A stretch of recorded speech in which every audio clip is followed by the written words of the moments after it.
right, how is it going, everyone? It is Alyus. I'm here just to go ahead and have a watch party for the CDL qualifiers.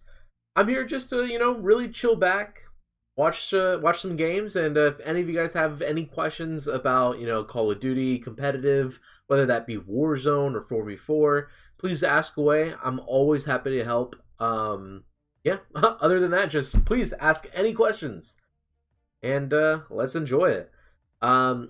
We did not watch the London versus Paris game. I kind of expected London just to win, but Paris actually won 2 maps in a row, which they did that against Rokkr as well, which is pretty crazy. So I think Paris Legion, they're really, really good. They just need to learn how to close out games and stop choking, and I just think that comes with experience, which Jimbo doesn't have. And Gravity, he also doesn't. He should. Gravity, I'll say he does have experience, but he hasn't been a pro. Like, he deserved this, so he's going to be good. But, when he's in those clutch 1v2 situations, he's probably not used to that, being streamed on the Pro League and everything. So that's why I think that's the only issues they're having right now is they're just choking. But unfortunately, they lost, and the Ravens won. Good series, though. But we're here for the Texas OpTic and the Seattle Surge series. This is going to be a fun one. Seattle Surge, they've been on a losing streak like crazy. Looking at their roster and the numbers that they put up, they shouldn't do that. Their coach, Phoenix, he's, really disciplined on making his players want to focus on winning the game. And using teamwork to win the game. that was a critical thing I missed. So they have all of those, I guess, resources to win. It's not clicking for them. So maybe it'll happen against the green wall when you finally play against the green wall. Maybe it's gonna happen or something. But I'm very excited, and then after that, I think we have a Rokkr versus Mutineers game. I honestly don't remember. I was just super focused on this game, and if you're wondering about the screen, by the way, the screen is the way it is because you can't stream the actual CDL matches live. If you stream the CDL matches live, you can get in trouble for like copyright. So I'm just showing the scoreboard, and I'm just showing the minimap. That's all I'm doing. I'm showing zero gameplay. So all I'm showing is just the info. This is basically a radio show. All right, everyone? All right, cool.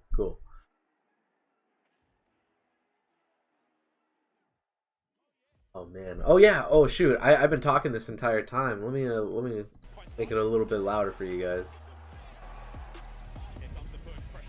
I think that's good. Let me know if you guys want it louder. I put it at half volume right now.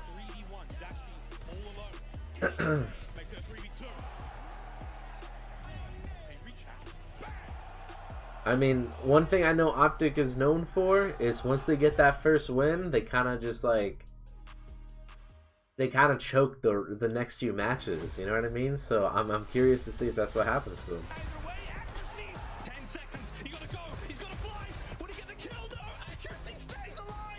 I think Surge is hungry to finally get a win. They want to win against OpTic. OpTic right now, they're high off of a win.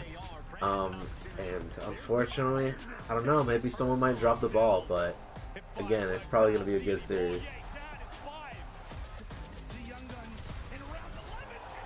I knew nothing about Pred, and Sib I knew very little about.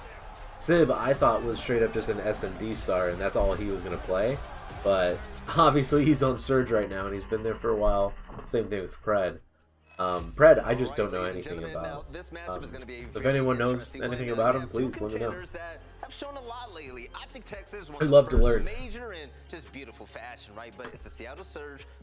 Water, by the way, water. They haven't been able to get a win until recently, where they knocked out Atlanta FaZe in a great game. Now, when it comes to this series right here, nameless. Okay, no cap, right? Let's keep it real.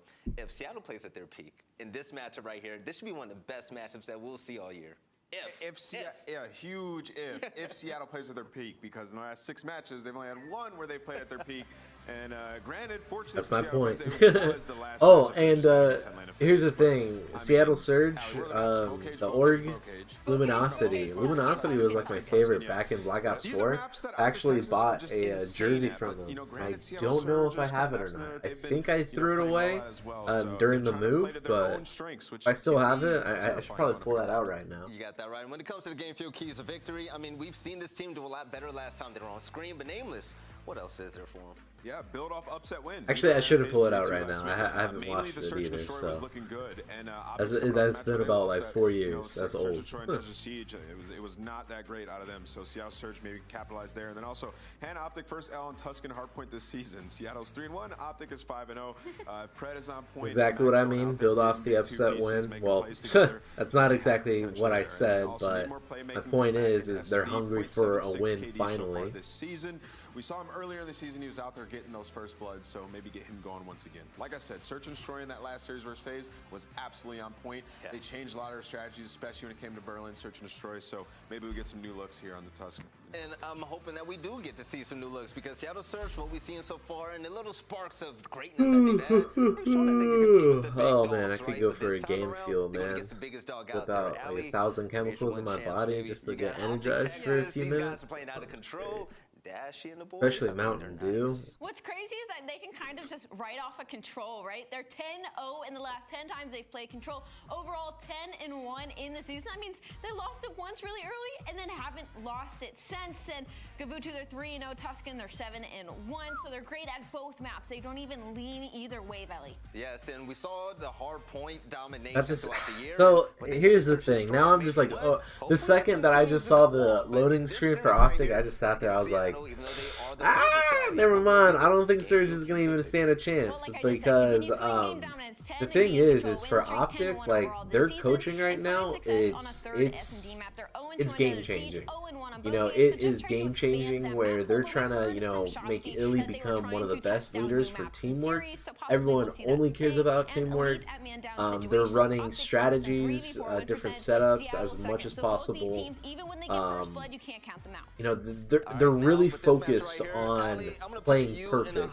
That's my point, is they're really focused on taking Call of Duty to the next level, like to a level of like basketball, where everyone can, you know, shoot 3-pointers. Everyone can shoot 3-pointers, but what it relies on is like the teamwork, the adaption, you know, plays, and that's what I think Rambo, the coaching team, Sender, and all of OpTic. That's one thing that they're really focused on, is trying to just take Call of Duty to that next level of just teamwork, where hey, everyone can just destroy everyone, but what matters is teamwork. Is she up that Pine Park right now? Oh, Absolutely. I got OpTic Texas 3-0. All right, I got OpTic Texas as well. I'm hoping it goes to Yeah, exactly. So like that's my point, is because like for Seattle Surge, you know, like no offense, I would just say like a lot of their staff and players, they're not that experienced from, you know, like professional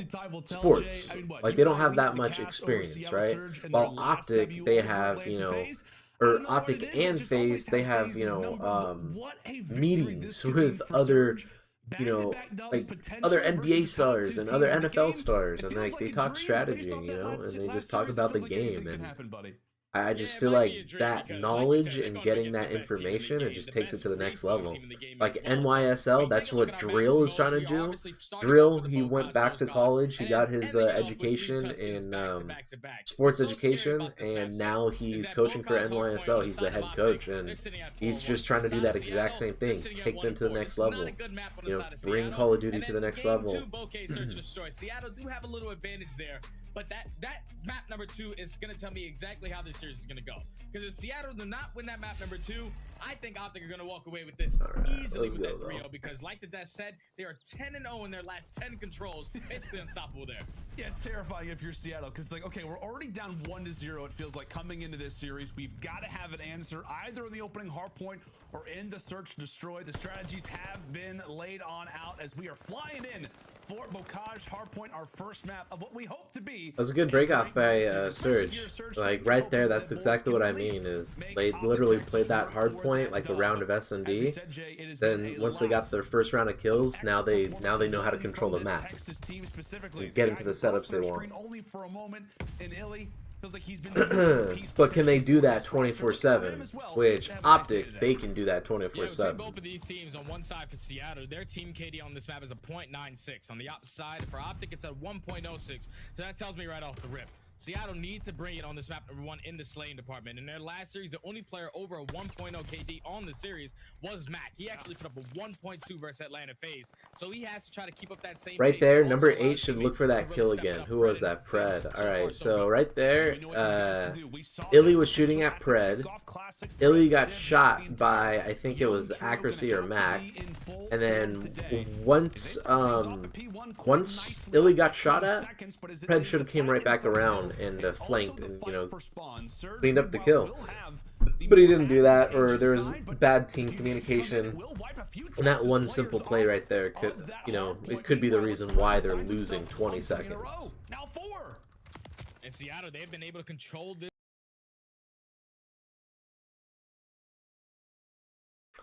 Bruh. Oh, it's because I have my stream playing in the background as well. Alright, I was about to say. We got it fixed though, we got it fixed. Sid does take down one Accuracy with a huge nade onto Dash. He takes down the second. And now look at that rotation. Look at your mini-map. Number 6 in Accuracy, making the long route, finds the kill onto Dashy. The pinch is going to be there, and Seattle successful on the rotation. And that's what you want to see, right? As we talked about from Seattle, we know what the young guns can do. If we're having little plays like that, veteran moments out of this Seattle team, specifically on the side of Accuracy, as Clean wipe away 4 in a row, a 9-4 start, and this has been a map previously for Sib where he has struggled. Like I think this is where I meant where I'm like, you know, OpTic, they just, you know, they're starting off cold, and they're gonna start picking up some kills within the next minute, definitely.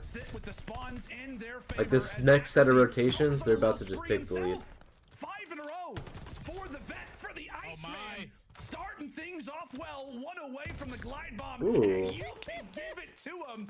Gets taken out. But like, it doesn't matter, you know, it really doesn't matter, because OpTic, they're there for the teamwork. They are literally playing trades.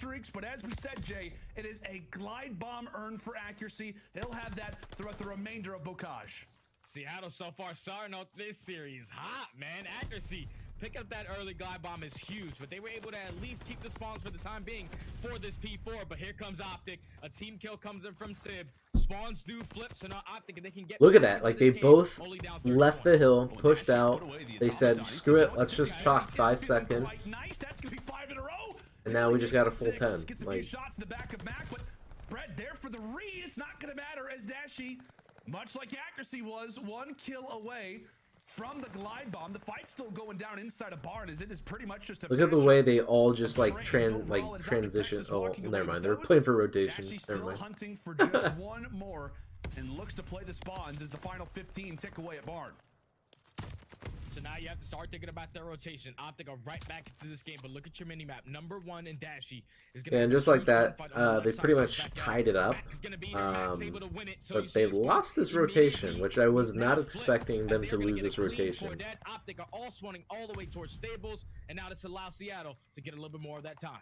Yeah, that is a great little moment there for Surge. Pred, Not only do they going cut in Dashy deep off the streak, but they also, like you said, partner, do get spawns once again. Seattle, off the first of the rotations, have looked excellent. Still 40 more seconds left over at P5. Sib is turning and burning. Surge are going to reach the century mark as OpTic Texas look to try to break on through, but I don't know, Jay. I mean, we had this moment, right, whenever Seattle Surge was in the middle of the series versus Atlanta FaZe, and it just felt like they were shooting different. It felt like the confidence was there. I don't know if you're getting that same vibe, but I am right now. Yeah, and it's good that it's starting off right now. Map number 1. They don't have to wait till they get to map number 3 for eventually those guns to get out. That's what allows. Gotta wait until they get to map number 3. But now we have to start thinking about those second rotations. You have a glide bomb on both sides. Seattle up by 60 points. So far, they're playing well. Yeah, up pretty much doubling the points on the other side for OpTic Texas. Great moment right now for Surge. As we said, a game that would be huge for them to take.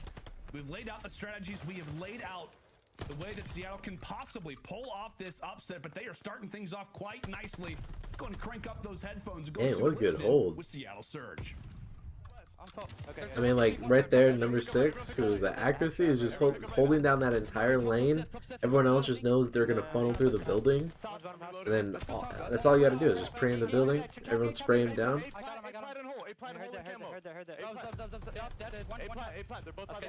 can challenge him. I'm one shot. One could have went through left. On time somewhere. Barn dead. Dash you water tank probably, right? A plant got dead. I'm holding tank right now. You think you stop. Tap out. Pick up right up spawn. I'm holding low. I'm in the back. Damn, dash you dead. One more time. In the back, in hot, let's go. Wow. I'm pushing a putter. I'm looking back right. Yeah, someone's getting in. I'll push the right. Pushed out lanes. There we go. Oh, Brad, go for that cut. Oh no. Fred could have took a route. Oh yeah, dang, he didn't even get a kill. He could have just took a route through middle. Like if he just played the timings better, he could have took a route through middle, got a 2-piece maybe. Definitely 1 kill. And right there he got 0 kills, so sucks. It's probably just like a timing thing where he just wasn't expecting them to push out that fast. Nice. Oh.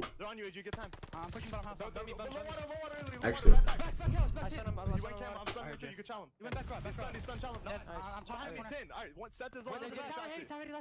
Yep. He ran away. I'm trying to play for him. I'm going to tunnel replay. Come on. Two special sets. A Lamar. Oh boy, those comms were crispy. Seattle Surge is absolutely they are feeling it right now on Bocage, up by 70 points. Make it 60 now as we will head in toward bottom grandmas. Jay, I know you were, adjusting that beautiful little microphone of yours, but in a little moment that we got to listen to with Seattle, you see accuracy getting hyped. The young guns, the rookies are going off right now. OpTic, they've got to get a solid hill. OpTic is really good at this hill and the next hill. They just need to win the rotation for P5. Maybe bring this game back now. Yeah, Seattle, they are on point, man. Those listening, you can just tell they're good. Yeah, they're fine with this hill. They're gonna be fine with the next hill. They just have to win the rotation for P5. That's what it's gonna really come down to, I feel like. And one thing that Seattle has done so far so well in this hard point is just not leaving any openings. OpTic, they're trying to hit routes. You have players like Shotzi and Scuffboy trying to go for that long route, trying to flip those spawns, but Seattle, they are ready for it every single time. That's why they have the lead that they currently do. Now we're off the rotation towards P4, but here comes OpTic. They find 2, they break on it. Owen Scott trying to lead the charge. So far having a slow game, 15 and 30, but now when the roster needs him most, we'll see if they can start to break on in, but they will not. That barn door gets closed right in their face as Seattle will hold on throughout this initial phase. Damn. I know oftentimes we're talking Billy had to win that gunfight. Stats, rotations, all those things pretty much get tossed out the window. Billy wins that gunfight. They broke that, flip spawns. Right now they sit at number 2 in the CDL. Or maybe they won't flip spawns, but they at least can push up on the map to spawn trap them. Can provide us with.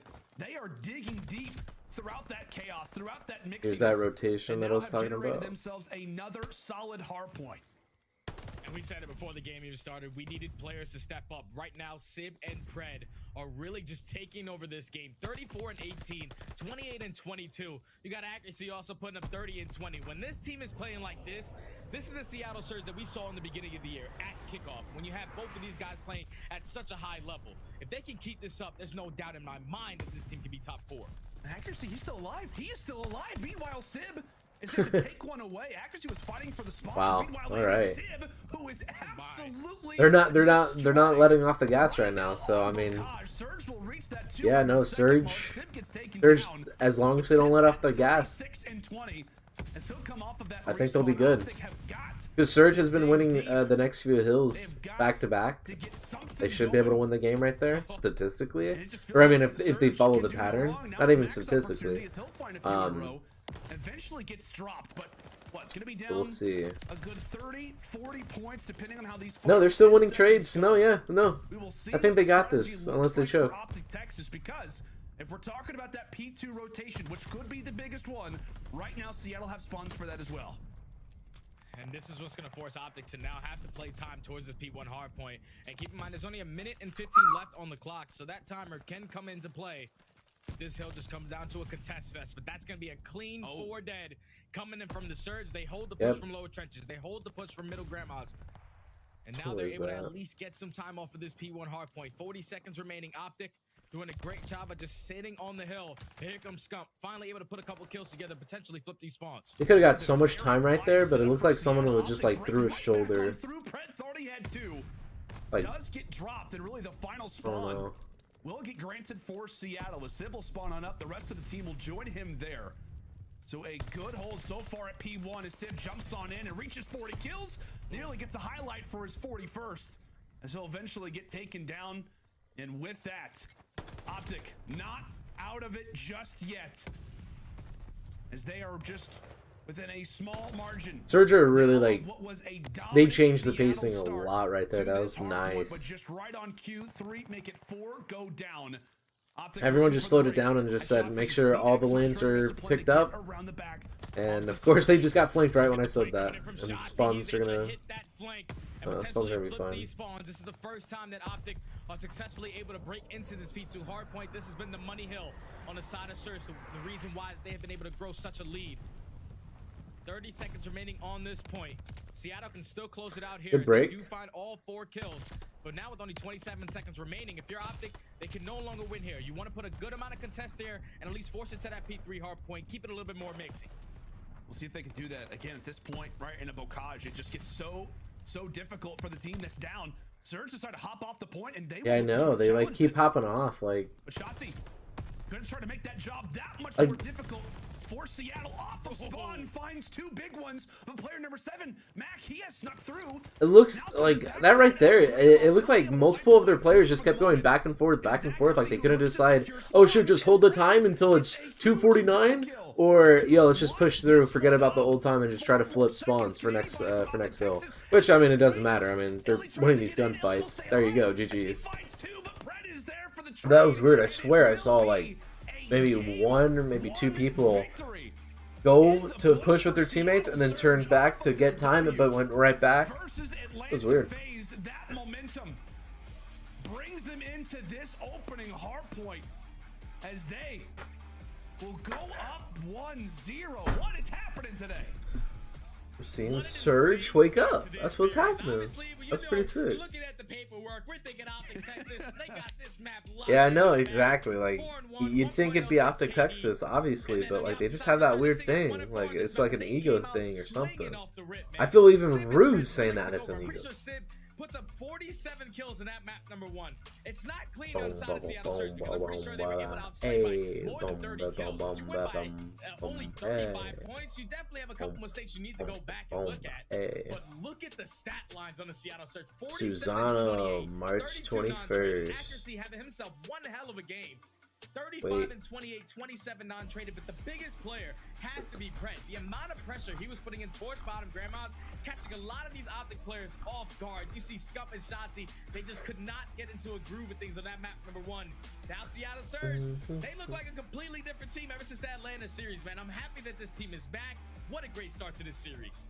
Absolutely, partner. I mean, what a start. Absolutely, partner. And I mean, it wasn't as if Dodge Ram. No, they started off the game incredibly hot. We had Sib going on sprees. We had Accuracy going on sprees as well, as we get to watch him earn one of the early glide bombs of this game. But I mean, I was gonna have another video uploaded today, but I decided I was just gonna have I was just gonna live stream. They are outscoring teams on the year by 70 points in opening HPs. They looked amazing on Bocage. Surge had only won 1 so far on the season. The one guy who struggled on Bocage was the guy who drops 47 and 28. I mean, it feels like Surge have found their missing piece. Sid goes off and they get the W because of it. My goodness, Surge will answer early, and it truly is madness in March. They get the respawn, Jake. We talked about it. They just gotta win 1 respawn. Maybe, who knows, if we can go to a game. Snoop Dogg is coming back to Call of Duty again. Let's go. I wish it wasn't on this game and it was on a different game. And this is beautiful on the side of the Surge, man, because now they're starting up 1-0 in this series. They're going into a search and destroy map.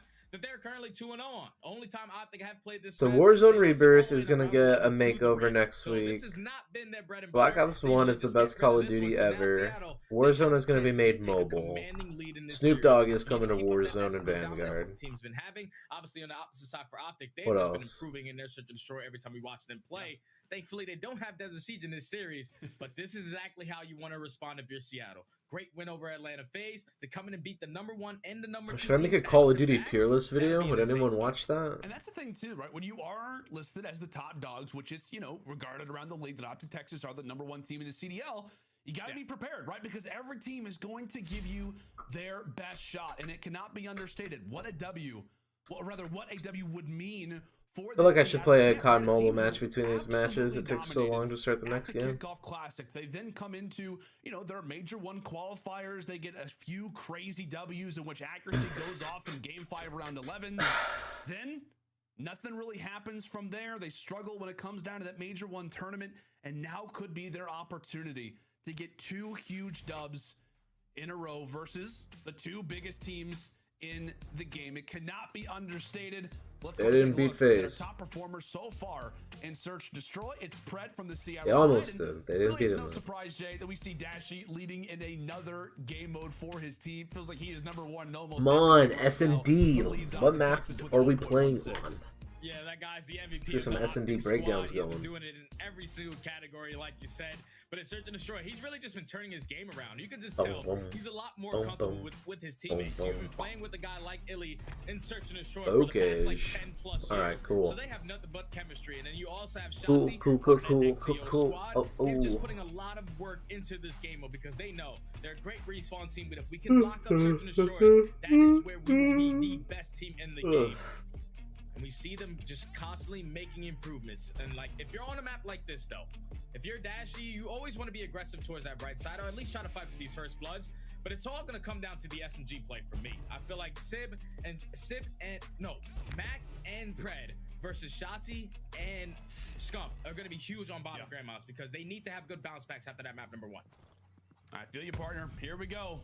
Into the game 2. That right lane is so scary, dude. Why does no one pick that up? Okay, so if there's one thing I teach in all of my coaching sessions is I teach the timings of the map.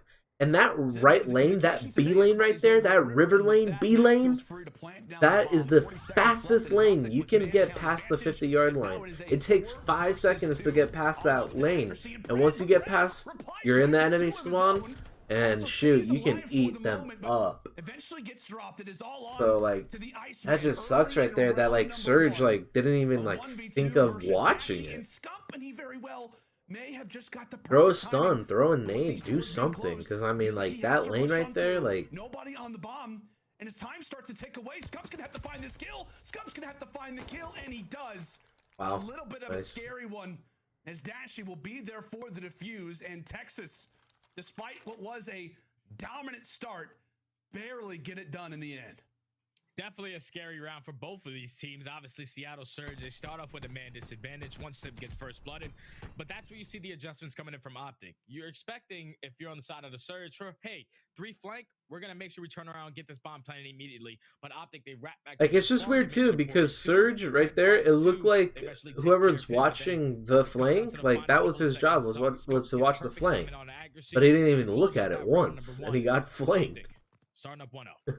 Maybe I'm just like, you know, maybe I'm just like being biased right now and like I don't know anything, which, you know, chances are I don't know anything. But, you know, I just think, shoot, dude, like, I don't think he picked up the flank at all right there. Literally did it all for this Surge team, as it is more of a slower start in this round #2. Everybody looking for picks right now, Jay. Yeah, right now, OpTic, they're just trying to find an opening, trying to see if they're going to be aggressive on this very first round. See Bomb slowly trying to approach. 8 and 7, like the way they're playing right now, one person is laying on the ground, one person standing over him. That's like one of the best way you can like just melt people and like hold angles together. Well, kind of like a wolf pack right there out of OpTic. This 3. And like you can, because number 5 has their front. Like they don't need to worry about. Wow. Both the ARs go down in a moment's notice. OpTic up 2-0. Dang, why this stream freeze?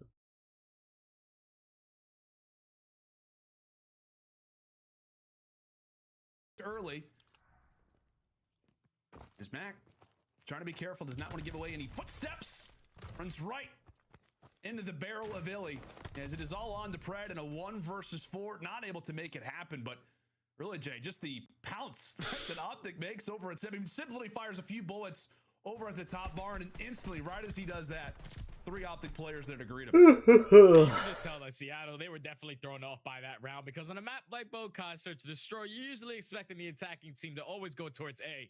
But when you start off the attack by going towards B, you could just tell it completely threw them off. They find that first blood, they take that player down towards back L wall. Then in the 4v2, you know that both of these guys have to be stacking towards A. OpTic, once again, another flawless round to go up 2-0. Dashy so far, cooling it. Having a great time, up 2-0. Hey, why not? Billy drops for the first blood, so instantly called upon for shots. He does not get the timing, but he very well could make up for it. How about the setup? The SMGs continue to go big as Dashy will find his first kill. And just like that, it is 3 situations in a row. Yeah, and then in S&D is all about, you know, just information, trades, and just that's about it, you know, clutching up. So OpTic, really good at that. Yeah, exactly. Like I just said, teamwork, you know. Like Shotzi was laying down towards top plat. He finds one, but then you see he puts himself in a situation where he's potentially going to get traded. That's why it's so easy, is because of their teamwork. Scump is there immediately for that kill, and then once Scump finds that kill, Dashy finds a kill that on the guy that tries to kill Scump. Their teamwork in Search and Destroy is just insane. Scump starting off this game number 2 hot at a 5-0, potential for some streaks. Yeah, man. I mean, you can tell OpTic Texas, I mean, it's their least played Search Destroy, but they are definitely playing in scrims. There is no doubt about it.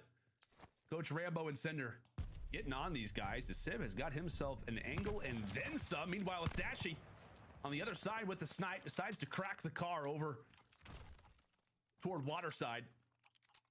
Actually, with the information, but still nothing to go off of. Another slow and methodical approach from Texas, and maybe even another thought at that B site. Last time around, it was Sib, and then accuracy getting followed up. Oh, wow. Come down to the close engagements to start off this round, and it's Mac who answers first. Such a big kill. Good nade, good nades. He was going to try to be the playmaker. Dead. No, my gosh. 30. Nice. There we go. But he's going to run right into Sib. Now, all up to Dashy in a 1v4. You had the sniper pistol in your hand, but there's way too many Seattle players roaming around. Defense is a good place to just, you know, have the easiest amount of teamwork. You just get into a default setup, and you just say, all right, let's just play information, just play our lives, and play for trades. As you saw that one player in the back. But they got to win this offense right here. If they don't win this offense, I don't see them having a chance of winning this game at all.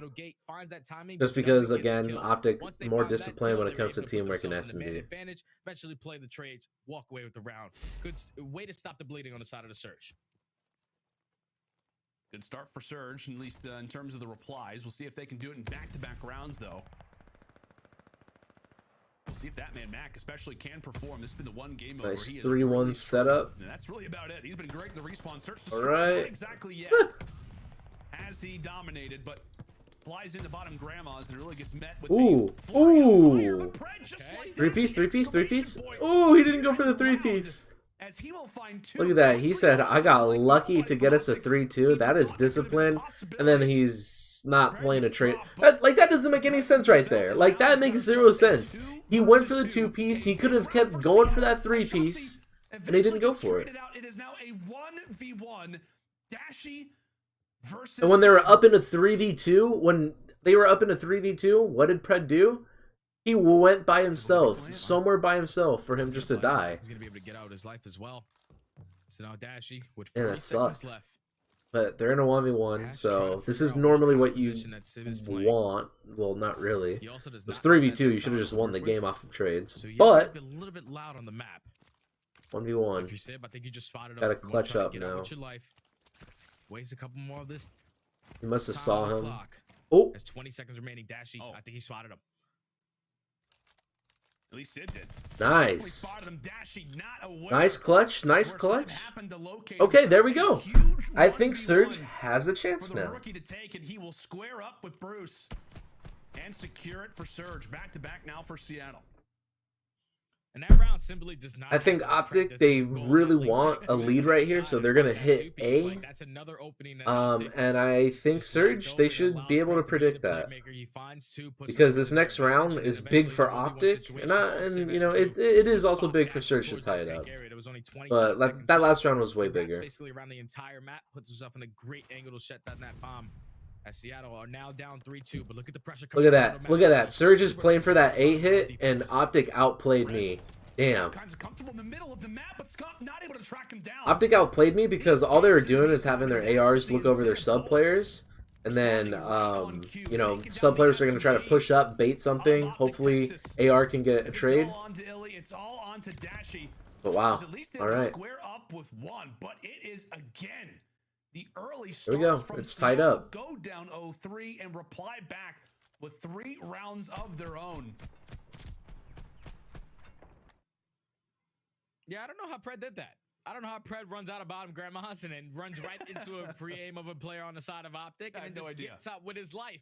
Runs right back in, and then eventually they actually close out the round. Seattle, I thought OpTic were playing perfect search and destroy those early 3 rounds, but Seattle are making the plays. 6-3 right now out of Sib on a fire spree.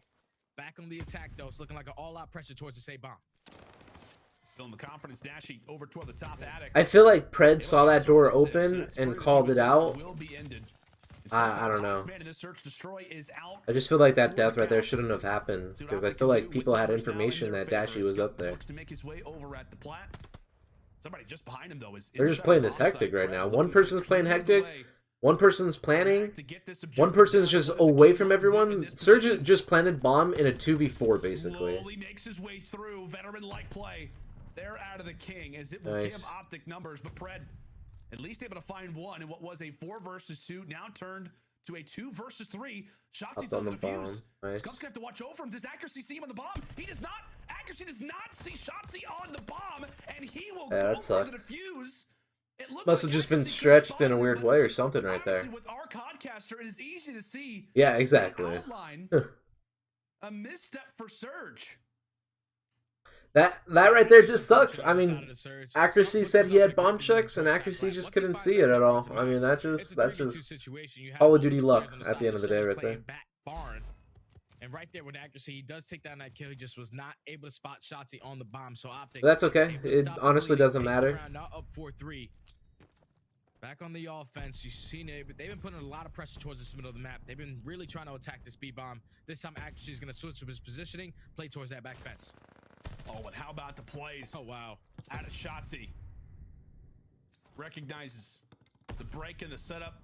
This nice little jump spot, and with that mid control. And OpTic, man, they're just playing it. Oh, it's just so good to watch them have good S&D. Down early in this round number 8 for that Rambo Ray and that Sender just working together. Meanwhile, Pred, generally everyone working together. Trying to find some bit of info, and there we have it. All right, 5-3. I think this is it right here. Surge, I think they worked really hard to go 3-3. And I think this is where they just don't have that, you know, experience to just focus up, clutch up, stay cool, calm, collected, and win. And keep in mind, he does not spot Accuracy towards that back L. So, because I mean, you know, right there we saw 2 mistakes happen. One of them where Pred was up in a 3v2. Granted, Sib won the gunfight, but Pred was just up in a 3v2 and just ran by himself, died. They planted a bomb in basically a 2v4. Through 3 more. They did it earlier on in the game. Risky. It's crazy. They really need in this series, especially with that control coming up next. Surge once more. Making it for a play B. All right, I like this. Uh-oh. On the attack, and it appears that they may be taking a page out of OpTic's book. But Pred is just always like pushing up, like. Absolutely not a hat trick for the king. Pred has been untraded. Or Pred hasn't got any trades right there at all. Damn. Back up Bukaj 6 rounds to 3, and we have got ourselves a series. Yeah, so OpTic started off that search and destroy. They had a really strong hard point, but OpTic, because of their teamwork, they ain't gonna lose an S&D. OpTic, they make their adjustments and take the following 3 to close out this search and destroy 6-3. to now tie the series up at 1 apiece. And this is exactly how I was expecting this series to go. I was just expecting OpTic to take the risk. I think OpTic got to choose the control, so I think OpTic is just gonna win the control pretty easily. But if it's Tuscan, maybe Surge has a chance, because their respawn teamwork looks really good. Like we said, they have been on a 10-game spree in control alone. On the side of the Surge, this used to be their favorite game mode. I remember in the beginning, like at kickoff, they were 3-0 teams left and right, and they just really haven't gotten comfortable ever since then. As their record of control now sits at 4 and 5, their best map is going to be Tuscan, which they're going into. Tuscan control, their best map. Cool. Tuscan hardpoint, you got a Tuscan search and destroy, so we're guaranteed at least that map number 4. But they can. I thought OpTic was good on Gavin too, but I could be wrong then. I mean, Illy is nasty on Tuscan. I mean, they beat FaZe on Tuscan, so they've got a chance, and we won't spoil anything, you know, this early. But Carson has given us some fire when it comes down to that game for Tuscan. When it comes the time for it, you are sweating. It's fair to say, man. This series, my pick'ems got me sweating so far, especially for the Paris Legion. Speaking of an array of teams, we've got to talk about the new CDL team packs, folks. If you have not already got them, make sure to go to the store and check out the team packs. Include operator skin, home and away variants, weapon camos. Has anyone bought operator skins for your favorite squads? Get your team packs now. If I were to buy them, I would say personally, if I wanted to be just clean, just straight up just clean, I'd probably go with FaZe. LA, I would just go with LA just because that's, you know, hometown is where I gotta represent. But the Mutineers, I think, is probably like the cleanest. Rokkr has the coolest emblem. It is Tuscan control when we come back. They're basically giving me an excuse to buy all of them.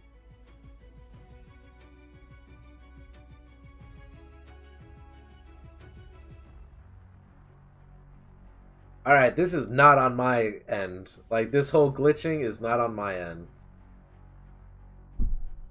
What if they're like, oh, we can tell you're watching it. We're gonna block it out. Dang. Oh, there we go. Rokkr versus that Breach. That's gonna be a fun game. If you guys watch wrestling, I feel like OpTic versus Surge is like Monday Night Raw, but Rokkr and Breach is like Friday Night SmackDown. And Royal Ravens and Legion are Thursday night E&W, or CW, I think. I forget. ECW, right? Yeah. Tuesday ECW or Thursday? I don't remember.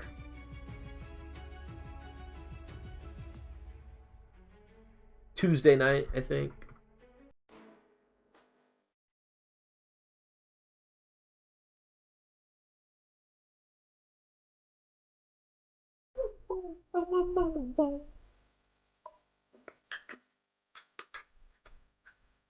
Did it? There.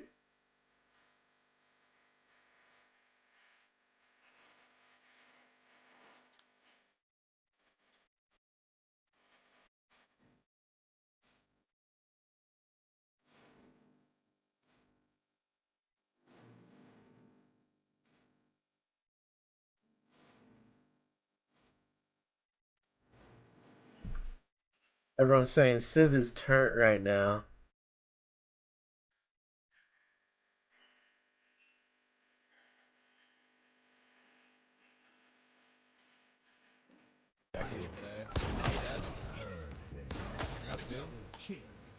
Battery. Holy fuck. Oh, okay. Smarty. Nice. Man, I want to do coaching for Halo so bad, but literally all of the pro players are doing coaching. So, like, I just kind of feel like a fraud if I do it. You know what I mean? Because I literally, like, I played Halo and I grew up with it 100%. Like, I loved it. I grinded that game just as much as I grinded Call of Duty. But I recently played Halo Infinite and I won like 5 tournaments. I made a decent amount of money. I got, you know, 3rd in a pretty big league. So Shoot, dude, I thought, you know, I'd be a pretty good coach, but literal pros who've got first place and second place are coaching. So I just sit there like, damn, like, should I even coach? Probably not.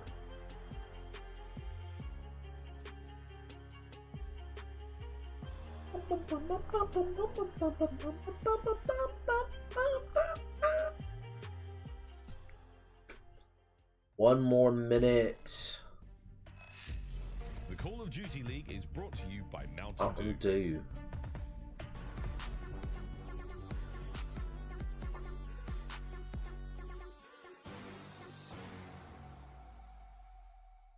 My name is Miles Ross, and I'm joined by the one and only Dashi of OpTic Texas. But it's been a long time since you've hoisted the trophy or managed to get a big major win. Is it possible to describe that feeling? It felt just super humbling. I mean, I went 3.5 years without winning a single tournament, so to see all 3.5 years, really? Super rewarding. Wow, that's good. Congratulations. And I was just super proud of my teammates. Just for I know it's been a long time for OpTic, but I didn't realize he was on OpTic for that long. Loudest events we've ever been at. Like, no one has ever experienced, a green wall sensation like that. Playing in front of an environment like that, it just makes you want to win that extra extra step, just to do whatever it takes to win the map, just for, I guess, to complete the moment in a sense. But we love our fans. I mean, the Green Wall are some of the most loyal fans in all of esports, so shout out to them, and this one is for sure for them. There's one fan who's definitely louder than most and definitely more passionate than most, and that is your mum, bro. It was something special to see. Whoa! What does he mean by that? As a lot of people know, she's really supportive. She's really into it, but I wouldn't want to have it any other way. I mean, my mom is a big reason for who I am today. She's super supportive. I'm glad that I was able to get a win, not just for her. My brother and my dad they were there too. So shout out to the fans that did pull through. That's dope. That's dope. The photo of you on stage, the iconic image of you flying. How high can you jump? And have you ever measured that vertical? Because you got the hops, man. I'm gonna be honest. I think we got to measure it for the next. We got to get like a bar, whatever they got in like combine or whatever, and just test out all the CDL player verts or whatever. But that's comedy. I could jump that high. I guess it was just all the adrenaline after winning. Dashi, you're a legend, an absolute pleasure, mate. I can see the teammates walking past you in the background. It's time to scrim. Oh, it's time to get locked in. Than's very much for your time. Oh, yo. Oh, we're locked. We're always locked. All right, you heard the man. All right, you better get out of here, Bruce. Take care, bro. Thank you very much. I appreciate it. Thanks for having me. Fun. But let's get back into the game. Let's go. I feel like that was a bit longer than a minute. From Bruce, aka Dashi, he has been so dominant so far. All right, so again, this is Tuscan, and arguably OpTic teamwork is nasty on this map. Specific reason why is just because of the timings in church, radio, and plat. They're really good with that on B point of control. Surge, again, they're just fire right now. They're on fire, so who knows? Maybe they're going to pop off, and maybe they'll have some more discipline. But right now, the biggest person I'm looking out for is Pred. Pred right now is just flying sometimes, and he was not getting any of his kills traded in that SMD. So we'll see what happens in this game. He's a lot more on point. I'm looking at him to be the answer on the side of the search. Yeah, when we talk about ARs, I mean, it was the LA Thieves duo ship. I truthfully feel like OpTic's going to win this game, but maybe Surge will, clean up and come back in the hard point, and it's going to go 5-5. Versus the Thieves as they look to make it 11-0 in their last 11 controls. You see the record there, 7-1. The only loss that they have was to London in the very first matchup of their Major 1 qualifiers, but they have been on fire so far. Jay, can the Surge, their best map, can they be the one team that maybe splashes some water on that fire? It could be the case. We will find out as we are in toward Tuscan control. It is OpTic Texas starting things off on the attack, and there is no better team right now on attack than this very team. All right, Pred doing his job. He's playing his life. That is good. He's getting a trade. All right, cool. He's doing his job. I think Pred just needs to. I think Pred just needs to be the trade, going for the trade and not being the bait. At this A point, now it's time to start working B. Oh, it's Scott is finessing his way almost inside of the pillars, trying to take down Surge and Stride, make him have to really think about it off of spawn. But a moment where Seattle maybe gets out of their base. No, that's just a moment where Illy doubling up fire. Okay, cool. Well, what was that? They double up fire and they didn't even get that trade right there. Like they got, what happened right there? And then some. Right now in Seattle's base, can Surge really? That's the question. Can they shut down Illy? Can they find this man? The Pope is hanging around the church, but nobody can seem to spot him. Now as Scump joins alongside of him, it is the A point captured. Illy still exists on the spree. As he good setup right here by Surge. Like they are literally cutting this map in half. And there you have it, Seattle. A moment to keeping them as far away from B as possible. Because they're putting a lot of pressure towards this P5 hard point. They're forcing all of OpTic to spawn. Just how long can they keep them there? All right. Do that fail side. So when OpTic are putting on a lot of pressure, so were Seattle as they finally were able to take the kill lead up by 1. Still have 1 player in OpTic. Nice. All right, Pred, go take that AR. Get in spot. Oh no, he's playing back. All right, that's cool. And now this is where you open up these flanks to come in. Look at number 2 on your minimap, Illy.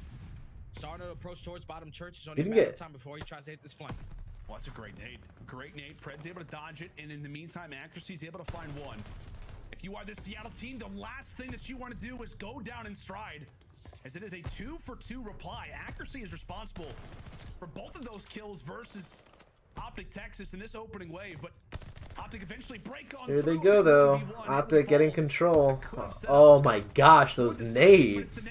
And it's Shotzi's SMG that could open things up now for OpTic, as they will finally get onto that point. The nades continue to rain on in. It's just OpTic. Like the second that they get church radio control, it's over right there. It's like, okay, cool, thanks. Now we're gonna get all the kills. A big kill as well for them to take care of Pred on the late flank, but that's gonna be 3 in the feed on the side of the Surge. They're able to hold the line now with 40 seconds left. OpTic up by 1. You basically have like 1 or 2 good pushes here, but if you're Scump, you want to just try to play your life as long as you can and start it off with a kill. It's exactly what he does is he finds Sib. +2. That's 2. That's gonna be 3. It's 3. Up and Shotzi open things up. Trades. The 4 stack right there. The 4 stack for the win. Or it's a 3 stack. Oh, that's a dub. I think that's a dub. That's a dub. Look at that. Like every time they win it that way. Every time. So clean. Like right there, I like, man. They just know how to win radio, they know how to win church, they know how to win plat every single time. And they do it without dying. They do it without dying. They 4 stack, they win the game. Like that is just, that's teamwork right there. That is my point. And that is why they are perfect. They put a lot of pressure in towards bottom church, a lot of pressure towards top radio. No doubt do I see OpTic losing this map, but I'd hope Surge can, like, you know, just brush this off and win the hard point, and we'll get to a game 5. And I'd love to see a game 5. Now they walk away with the very first offense. Now on defense, though, Seattle putting a lot of pressure towards the save point. Illy's able to find that first and the problem too is like Surge, the reason why they won that hard point was because they played slow. Like they changed up the pacing a lot. The only hills they lost were Grandma Hill, because that is literally just sub-central, and they lost that, obviously. Control, they play a little too slow. I don't think they're going to be able to win Control, especially on OpTic's perfect map. And I don't think the S&D, I think that was OpTic's choice, by the way. A majority of these engagements, Sib tries to find a lane, but he gets dropped as well. Scump will fall, but it will be a 2-man push right now. Like, this is my point, is like they're just too separate, where like it doesn't matter if they're capping and they're gonna get a point. Like they're just not gonna cap it. They're not they got a tick though. Okay, cool. My point was they had 2 players on B, 2 players off spawn, and it's just like OpTic isn't gonna stress over that. They're just gonna say, all right, cool, let's just take our time, let's just break hill. You want to try to stay alive. You want to play. One person get the cut. There's a lot of the pressure from Seattle Surge starting to come through that field side. They're still holding down this P5 flawlessly, forcing all of the surge to overextend. And I didn't pay attention to the time that last round for OpTic, but I think they like captured that point with about, shoot, like they had 40 seconds left or something. Oh, nice, nice. Last player live toward the backside is going to be Shotzzy. As Bruce will look to call in the glove. All right, they got progress. Has to use it now, and so far it is working out perfectly. I don't know why Surge would. It's going to be Mac, and a great retake there for OpTic off of that glide bomb usage. Unless Surge knew that they were on the hill and where they were on the hill, I don't think both of those players should have jumped straight on hill after the kill streak. It should have been kill streak. All right, now we need to get kills again. Kills, now we can stack. But damn, all right, they're cleaning up. Easy. Oh. They can close it out, but Shotzzy, Dashy, and Scump are able to find 3 kills. Last play here is going to be Accuracy, and OpTic once again hold the line on the defensive side. 54 seconds remaining. 13 in lives. It looked a little bit worrisome there for a moment, but OpTic again successful on the retake of their own B capture point. 2 ticks through for Surge. All you need is 1, but it will be the most difficult to try and solidify this attack. That's a great start, is Mac. That is a great start. Wow! Oh, okay, never mind. Off the spawn and right into the fights. The Pred is there to eliminate him again, so back-to-back kills onto Shotzzy. One man who could really make stack. They did it. All right. He and the boys will be able to all right. The objective. Scumpy wasn't expecting that either. He was like, really? We lost the defense. Really? All right. OpTic's going to win this offense real quick, and then they're going to win the defense. It all starts with that nade from Mac. Once he eliminates that player and Shotzzy from top green, now Shotzi's coming off spawn. This is what gave great timing to Pred to hit that flank around the backside, because once he takes down Shotzzy probably gets the communication like, hey, I'm going to overextend, but he gave up that back cut and unfortunately allowed his teammates to get 2-piece. Seattle Surge, perfect pinch to execute that offensive ground win. Now on defense, they're starting off hot. That's going to be an early 3 dead. There you go. All right, just push up. You're maybe not expected to win the fight, and Shotzzy over at P5. He's at least able to find 1, but a great job for Surge. In this opening position now on defense, and look at the way that they have got themselves positioned on the map. And there it goes. The one person that you can't have died, and now all of that was pointless. Things up with 2. It is Pred though, who's found himself on the flank. Can the Aussie make the plays? Able to find one on to Illy, ends things out on a 5 spree, but he could set up Mac for another type of pinch. Like right there, Surge just didn't have a play at all, which is fine if they didn't have a play. You know, they need to get information first and then make the play. But Accuracy just like can't like die right there at all. It appears that they can really do no wrong. They've got everybody from OpTic in the back of the base. Nobody is able to break it out, and just like they broke it, so nice. Right now, the Surge, they just have full map control, but Illy and Scump are able to find 2 kills and eventually get on this 8 point to relieve some of that pressure on the side of the Surge. 22 to 17 in lives remaining. You're only up 5 lives. I'd go for this break. Wow, they didn't go for the break. They had, oh man. Probably want to try to contest it as Sib does find 1. OpTic, they're actually going to get off the point. They're trying to play for this kill as well. They're going to allow these players off spawn to try to fill that gap so they can put a lot more pressure towards this B point. On Shotzzy in a power position, will get limited. Illy will move his way into the point while Scump tries to make the play. Working his way inside of Church. A nice kill. All right. You're up 5 kills. Got the position. And you got a minute. Dashy looks to clear out the base just to make sure. Texas are aware of where these Surge players seem to be hiding. It's a 1-for-1 trade off the rip as Illy comes through big with the nade. Again, relying on the King to try to make the plays. And he will do so. A nice job there on the Pred as OpTic have wrapped their way through Seattle's base, but can't seem to someone spit on me, dang. A nice double coming in from the vet, from the Iceman, as that's now going to be 4. OpTic down to just 8, now make it 7 lives. Lamar is absolutely beaming in this round 3. Accuracy has stepped up this entire series so far. He definitely had it in the back of his mind like, I remember what you guys did to me. I'm not going to allow that to happen again as he finds his 6th kill. one off of picking up that glide. 13 of 5 lives remaining. Seattle Surge making a statement on this defensive round. All right, they got 15 seconds to not go 4 down. They've got him set up nicely. Nice. The nade comes in from Pred. And OpTic still toying with this. I mean, they're down. Yeah, no. They can. Lives, they will look to give this one up, and it's gonna be tight, actually. They don't got no nades either. Not get their chance. On to accuracy. Wow. Actually, maybe Shotzzy went for the play. You notice OpTic halts. All right. Watch the bus for a second. They try to lean on out the kills, catch Seattle off guard.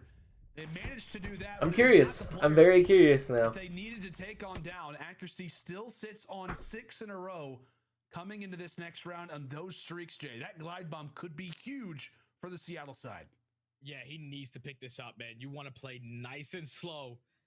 Even bait your teammates a couple times to pick up this glide dude, bomb. I don't know what's gonna happen Just now. in case in that round number 5, you end up on the attacking side. We know how useful that can be when you're trying to break in towards that B point. This Pred, he's gonna put a lot of pressure in towards top church. Accuracy does find that kill, so he does pick up that glide bomb. Huge plays coming out of him. Already pressure on it. A great start for Surge. Obviously, Pred drops, but that's totally fine.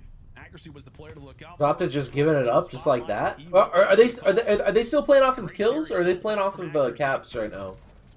As Mac does end up getting taken for final round. Great little retake there for Texas as they will halt that progress. For a second, I thought they were just gonna give it up, but it looks like they were just waiting for a play. The Surge, but that is something that Texas are going to have in the back of their minds throughout this game is win. Will that glide bomb come in? Could it come in toward the end of this game? Could it come in toward the end of this round? Is Dashy hitting a few nice shots? Wow. And Shotzzy. Right now, OpTic said, "All right, we can't lose this." They got a great very start. collective right now toward top fire. And Shotzzy can apply the pressure. Does get dropped. And with that, 40 seconds on the clock. Not a whole lot of work has been done on the objective end. And realizing such, Surge decided to send a few players over at B, and they've got 2 strong. There's only 30 seconds left. Seattle had to try to make a play. They're able to eliminate that player in Shotzzy. That's big. Towards that top radio, so they're able to stop this clock for the time being. But still, Damn. A couple OpTic players are here with the pressure. They're able to leave that pressure towards that B point. But now this opens up that 8-point for the Seattle Surge. 21-17. The second ticket's about to come in. It's looking like OpTic. They're just going to give this one up. And as they should. They're gonna give it up. People got to work together for map control. 4 in lives. As they may try to do that little trick where they dance around the point. And it's all business. Surge not going to try out little tricky strategies. Accuracy adds another one. Nice. Kill total at 24. Can do it with the AR and the SMG. Some great work up close there on to Bruce, but a few attacks at this if you're Seattle, right, Jay? You've got maybe 1, 2, possibly 3 good pushes at this. As that's Mac opening things up with 2, and that will give the call for Pred to jump on forward. A great 4-stack right here. You can get a lot of time going. But they're still putting a lot of pressure. Pred does find 2. Almost finds the 3rd on the Shotzzy. That would have been a huge kill if he would have picked it up. But now, nice. Huge one-on-one. Just get the cap, and then get off. Get off. Still not going to be complete until now.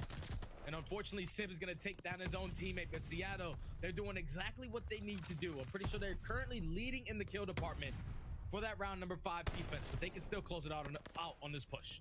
As we said, they do have that glide bomb. I'm not sure if you're going to want to use it, but who knows? I would not use it unless I had last round, dude. Who's going to be making that call is the one with the streak. So it will not be a communication lapse in that department. 25 seconds left, and the Surge may realize, hey, we don't have to sweat it out on this attack. We know that we're up. Decides to come around the corner. Gets taken down. Meanwhile, it's Sib who's able to find one. Shotzzy right on reply again. Gets taken down by the teammate, so he gets sent flying. But it's his efforts that will... Alright, final round. Is it off of caps or kills? I don't remember. I don't know if they like updated it or not. As long as they stay on up, Pred gets taken down. Things get mixy there, Jay? That got mixy. Yeah, I think they definitely did, man. I'm pretty sure Seattle, at least when they were up in that round by a couple kills, they were up by like 3. So the fact that Seattle just gave up a couple lives right there to OpTic, potential for them to be on the attacking side once again. Oh, But you cool. still had that glide bomb to work with from accuracy. You could definitely tell that in the communication side. They said, hey, we want to definitely save this for this next round just in case. But round 5 we go. Round 5, and they're on attack. Those kills, man. They do. They give them It's kills? Okay. They're now going to be on attack. I think that was I don't think they knew if that was kills or caps, honestly, dude.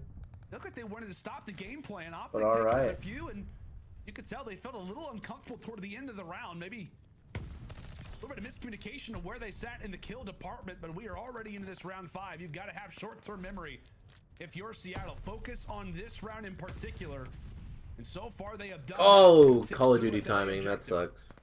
And look at the pressure once again from Shotzzy. He's continuously pushing out top Ooh. P5, pushing out top fire, and just influencing these spawns for the Seattle. Ooh, they are angry. They're like, bruh, we got to play an offense. All right, yo, let's play offense. And accuracy. Trying to attack the back. Gonna have a huge one-on-one gunfight going up against Dashy. Nice. The bomb is gonna get invested. This is gonna force Nice. Well, big investment, and he will not find any kills with it. Some information, really at best, as Pred. Hear the little ring there. Like right there, I feel like if they already called out that they're gonna use the kill streaks, he would understand that they're gonna push into tools right there or radio right there. The two players that are playing at P5 need to throw grenades inside of there, inside of radio. They're gonna be able to just clear them out. But right now, they're popping off right now, so that's good at least. For him, Mac now dancing on the point. He eventually drops as well. It's just that's like so disappointing right there. Like you could have easily just threw 2 nades in there, get at least maybe 1-2 kills. And we'll get to take a look at this little play again. Some great plays coming in from Sib, the near clutch out of the Young Guns, but OpTic will say no. 1 minute and 30 left in this game. And look at number 3 on your mini map. Shotzzy going on the long route to set up this pinch for his teammates. If they can find a couple kills, that's going to be a perfect executed plan. Dashy finds one, Shotzzy finds one, Shotzzy finds a second. Last player up is going to be Mac. But there Alright, cool. GG's. OpTic. I mean, obviously, Surge is not out by any means whatsoever, but, like, you know, it's expected that OpTic wins. Oh, yep. Well, sheesh. Players down through walls. Sheesh. OpTic Texas are in their element.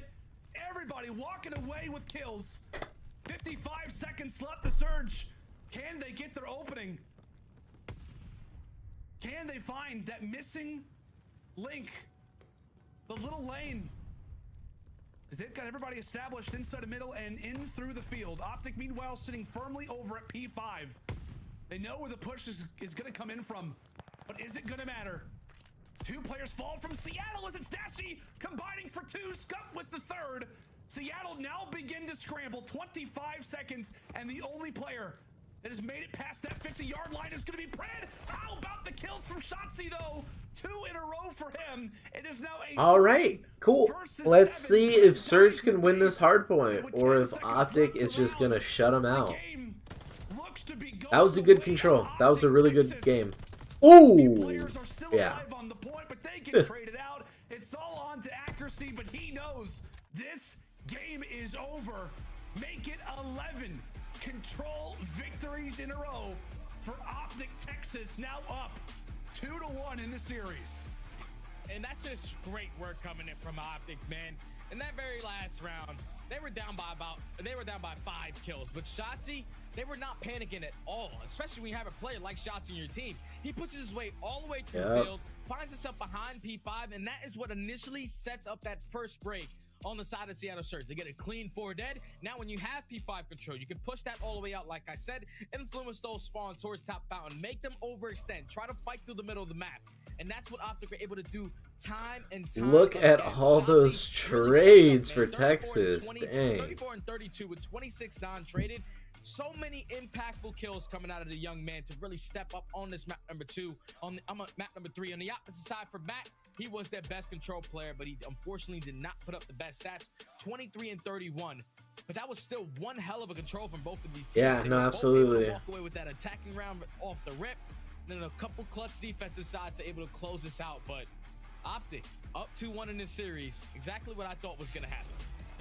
Maybe not the exact way we thought it was. Yeah, maybe not the exact way, but Seattle, man. I mean, obviously, OpTic walks away with control. We fully expect them to take this game, and boy, do they show out very, very strong in that round number 5 after being tossed to a little bit of adversity, especially with the streak. But it makes you excited though for this upcoming game. Yeah, I know. I just feel like they had that streak for 2 entire rounds. Like they could have made a play call saying like, "Hey guys, like we're gonna obviously save it for B. Like you normally save it for B.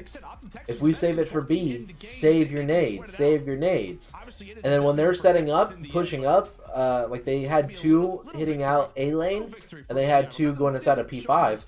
Right there, you just gotta call out, okay, yo, it's time to use our kill streak.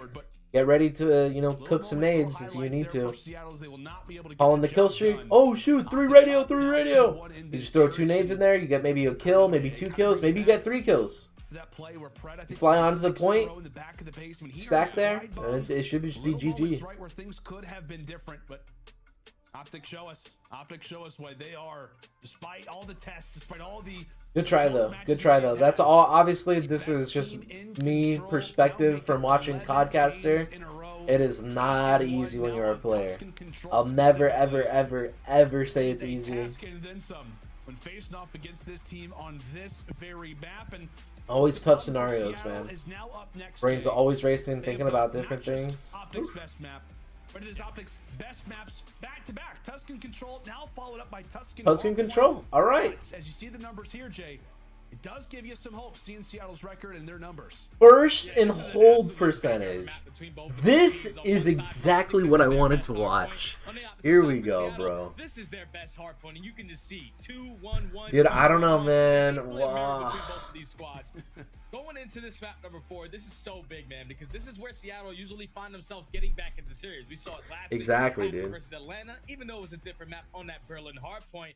But there's the way that Seattle their hard points are really good. Dang, look at that! Look at Civ using a boom boom stick. Losing the search and destroy the way that they did, but pushing a team like OpTic in their best mode all the way to around number 5. Insane I need a boom boom stick right now. You just have to keep up that same pressure that you've been doing so far, that same confidence, because you can definitely push this to that map number 5.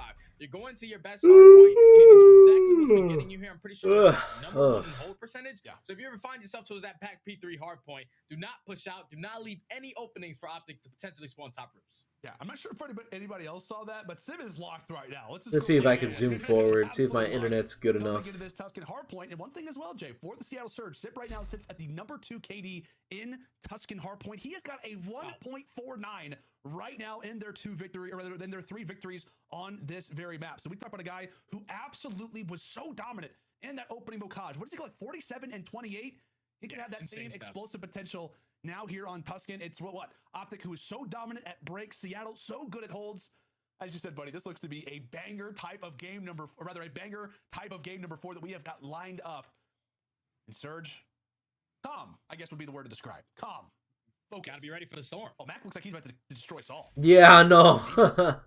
They're sitting there like, all right, this is our best map right here. We're about to fry. And hardpoint, the very man that we just talked about, Big Mac, Mackenzie Kelly, lead this team in hardpoint stats so far throughout the season at 1.06. And as we said it, good old Bruce. Big Bruce leading the way in hardpoint right now for OpTic Texas as well. A 1.13 so far throughout the season, Jay. And right here, you can just see it. Max sitting at a 1.06. Keep in mind, based off of what that map 1 told us, Civ, Accuracy, and Predator all playing to a different level today. Mac doesn't have to try to be the one-man army once again. Puts up the best stats individually in this game mode. But now this is a clash between 2 Titans on their best hardpoint game.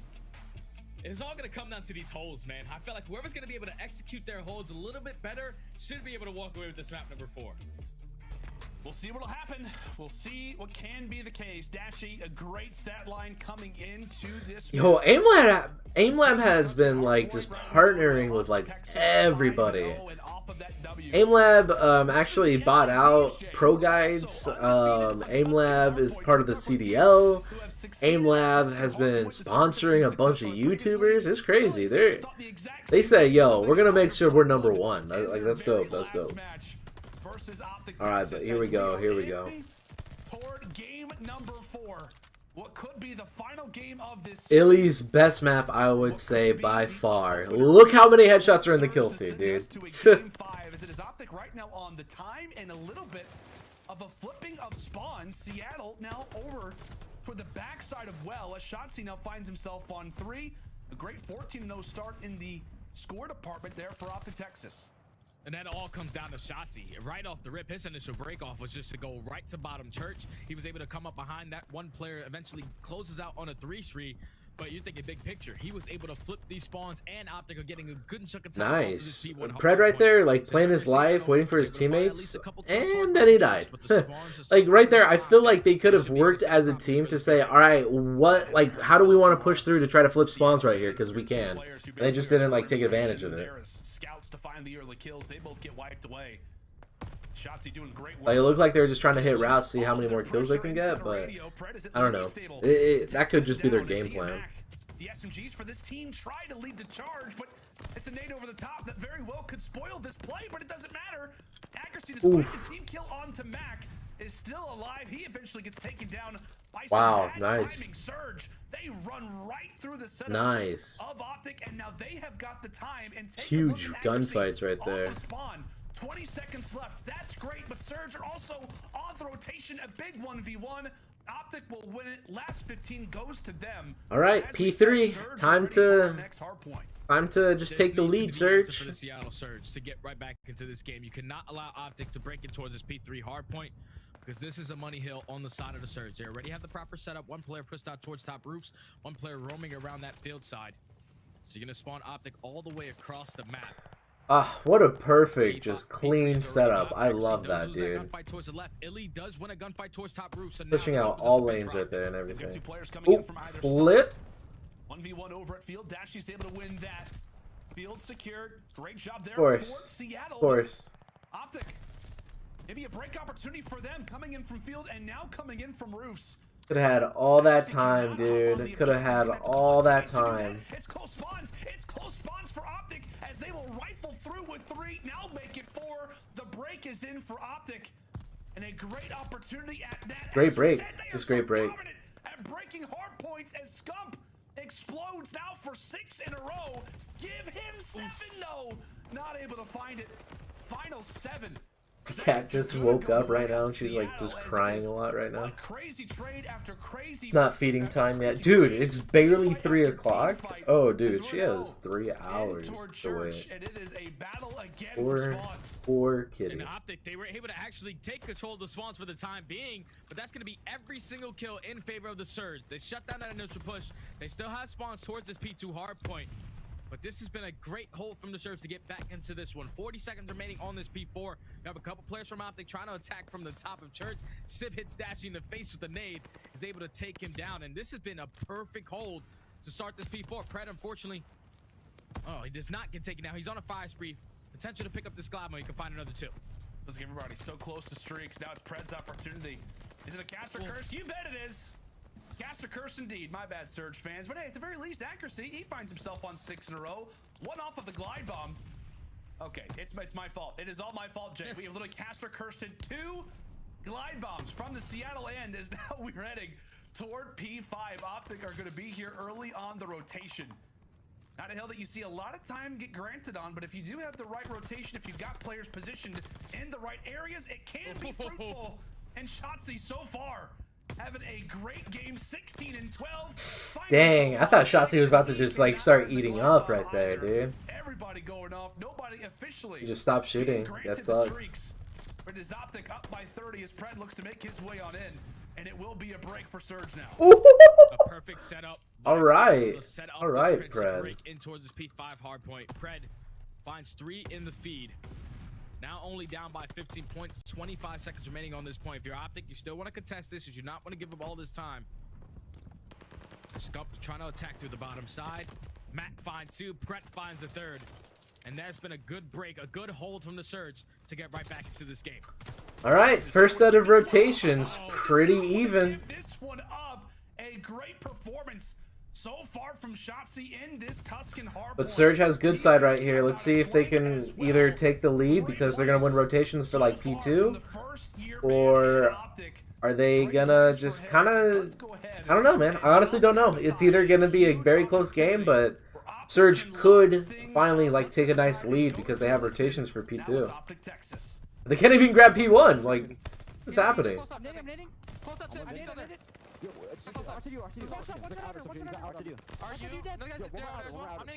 He's still out of shifting out. Shout it. Yeah, I did. Got it. I just had the tree for you. I got hit. Got hitting on telling me. Close to you. Close to you. Got hitting on telling me. I'm hitting you. He's left now. Got hitting. Pred weak. Pred dead. I'm watching yourself. What's the got hitting? He's low. And one guy's you. Go right. Yeah, go right. Nice one. All right, they won the rotation. Let's see what their hold is like, dude. I think they could actually take the lead. Top radio. Yo, close. Close right. Then I'm watching guys. I need you over your plane. Woo! I need time.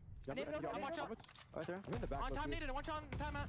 Wait, why did Pred spawn all the way out? Oh my gosh. That is so unlucky, but maybe it's actually lucky. Yeah, they're just waiting for that flank right now.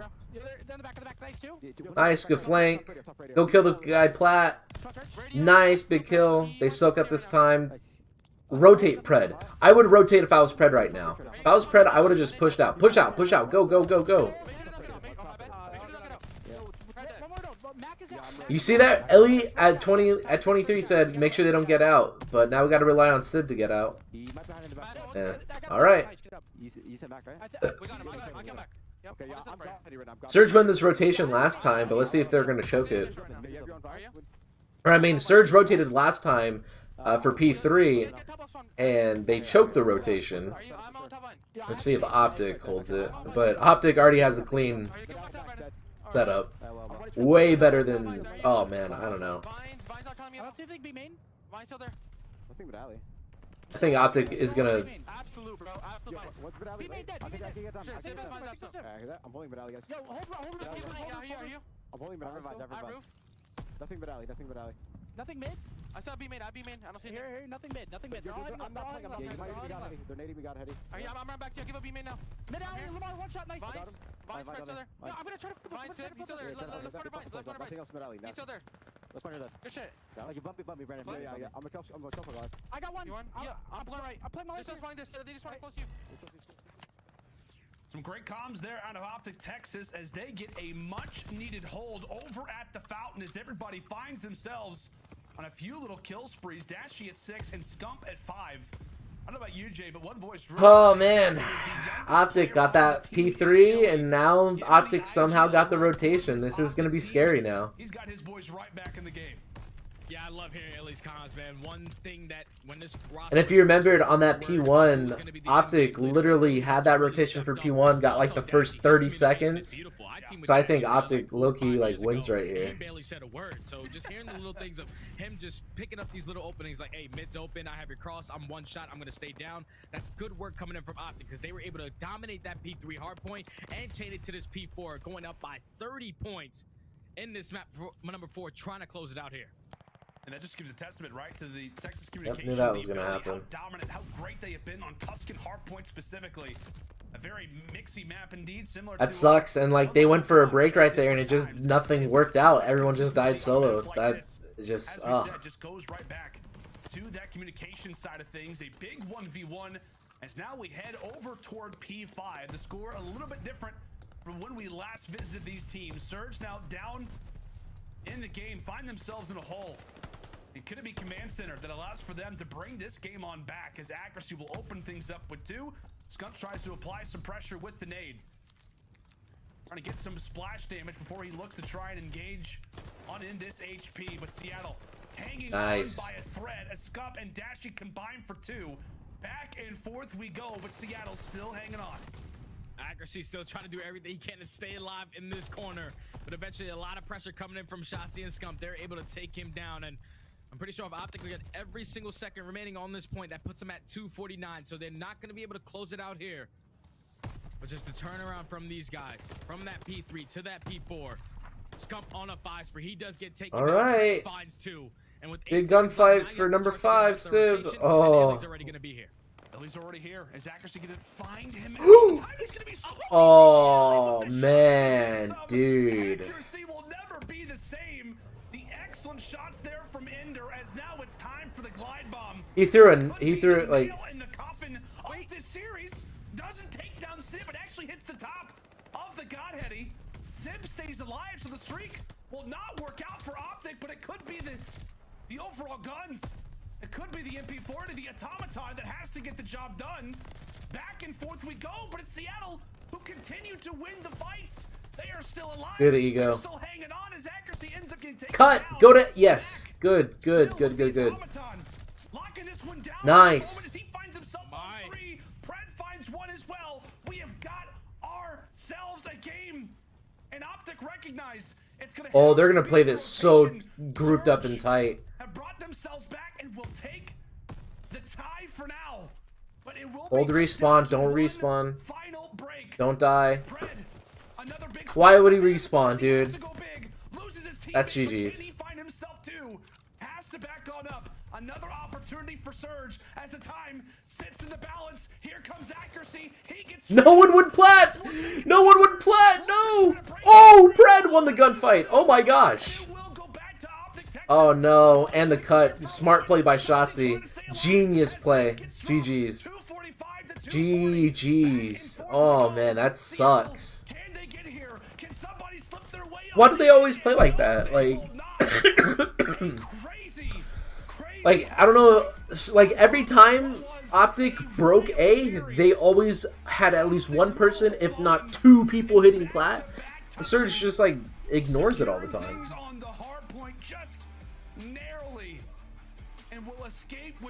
Oh, my cat's crying. Phoebe. Versus Seattle. What an insane ending to this hard point between both of these teams. I thought if you're OpTic, you're probably thinking, all right, we got a glide bomb. We got everything we need to try to get into this P1 hard point. We're going to need about 5 seconds to close this one out. But no, Seattle Surge, they answered beautifully on that P1, making trade after trade to force OpTic. GG's. Just like literally. That control, there's a lot of mistakes. Or sorry, that S&D, there was a lot of mistakes. That control wasn't too bad. And that hard point, just small things, man. Like, I think, like, if they can just, like, really iron out those small mistakes, they could have just beat OpTic right there. Surge, I think, is still a great team.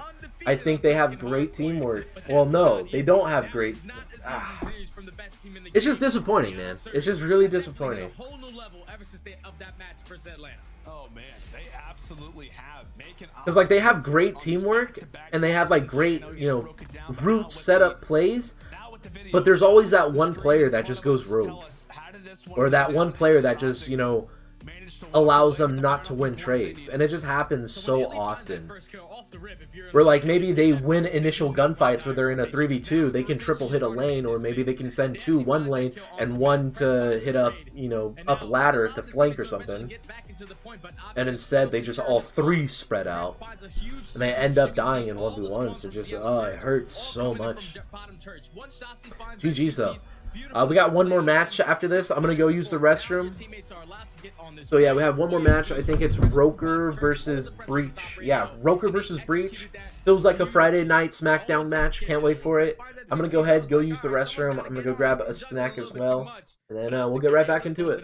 Take the series 3-1 and now continue their dominance ever since that major one. Yeah, I mean, obviously, it's almost like a win-win, I guess, if you will, for this series. Obviously, it's going to read as a 3-1 for OpTic, but it does not truly tell the story of what was a fantastic array of games that we have in this 4-match series. Like I said, I feel like you're happy. Or rather, you're happy if you're OpTic, but you're also not angry if you are Seattle. I'm not sure about the desk, though, because I know that Allie predicted Seattle. Maybe she gets her wish. I'm sure she wanted to see those boys perform well, but they at least are able to bring OpTic the distance in the Tuscan control and in the Tuscan hard point. But Ali, Nameless, what do we think of the game? Are we proud with the way that Seattle performed here? You know, I wore green today for a reason. I felt like OpTic was going to win today versus Seattle. But you did pick Seattle to win, and honestly, I thought you were an absolute genius for a second, because that was an extremely that was like the closest respawns we've seen OpTic have in a very long time. That was a really, really close game. And Seattle, again, we're just questioning, why aren't you able to do this against worse teams? You know, you've pushed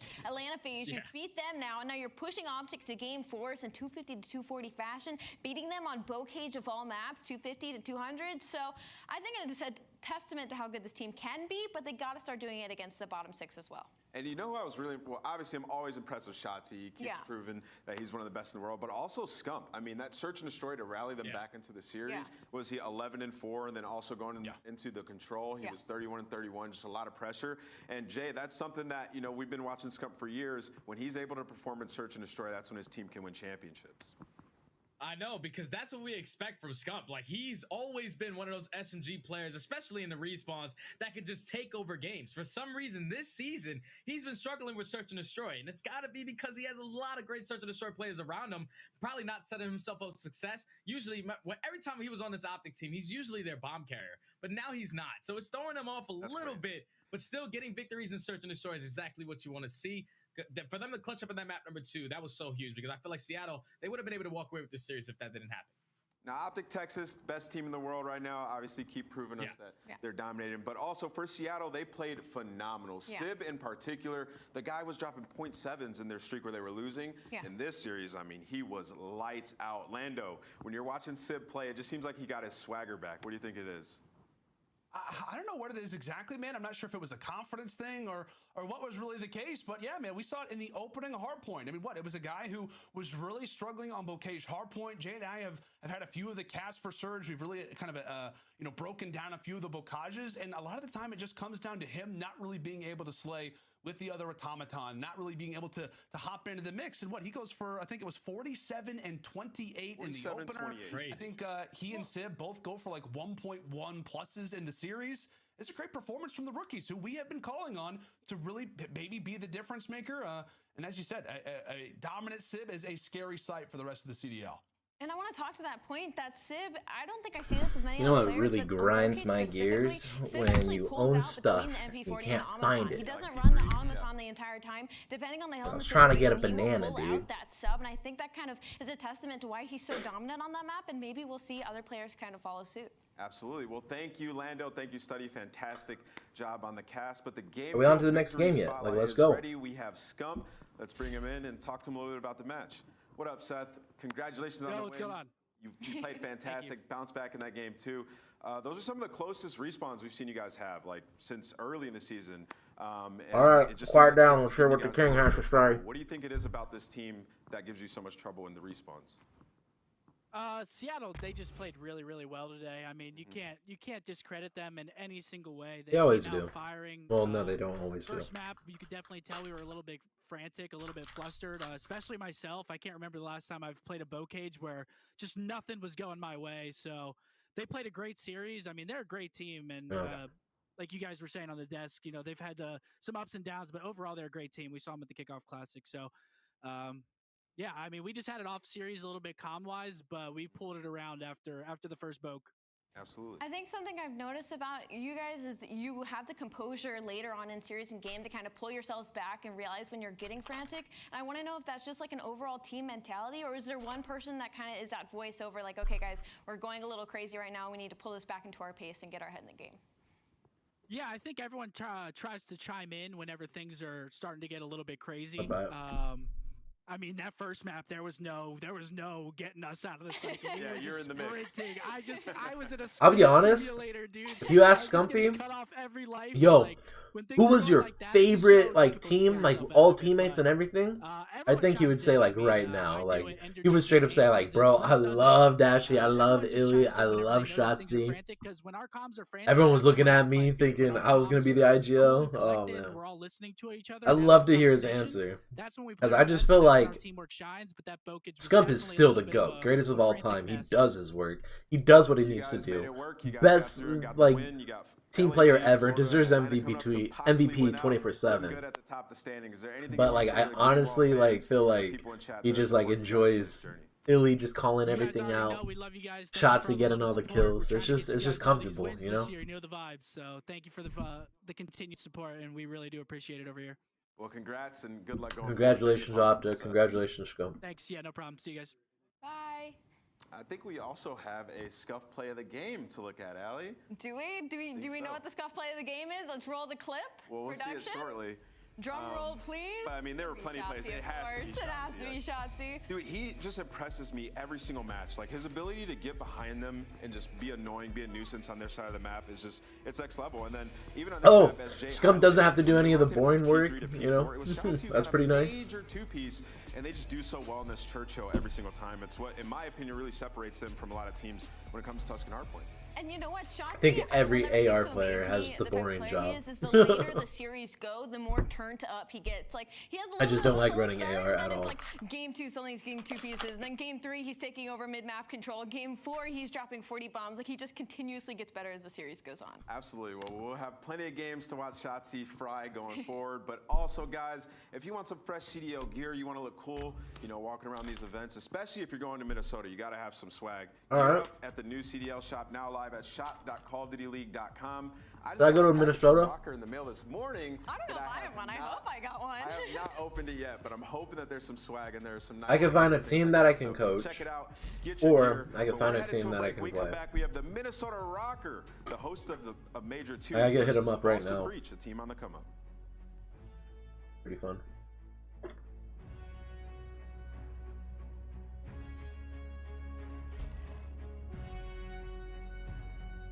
But fortunately,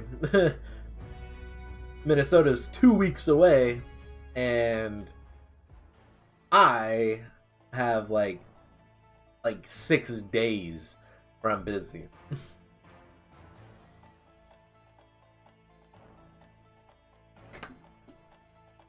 Bro, every time I eat bananas, I think I'm allergic to them.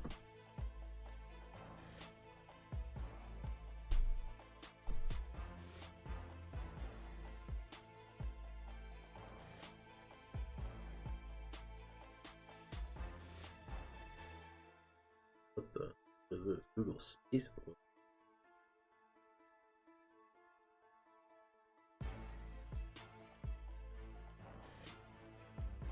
3 minutes. I should have ate my lunch now. I should have let those people talk. I'm rude.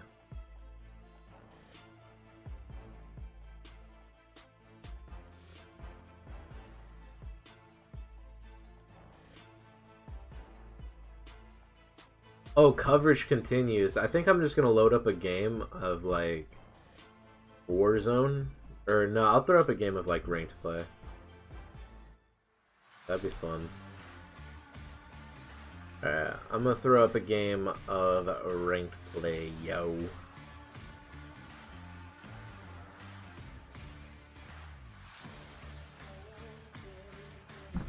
Oh, dude, I love Euphoria.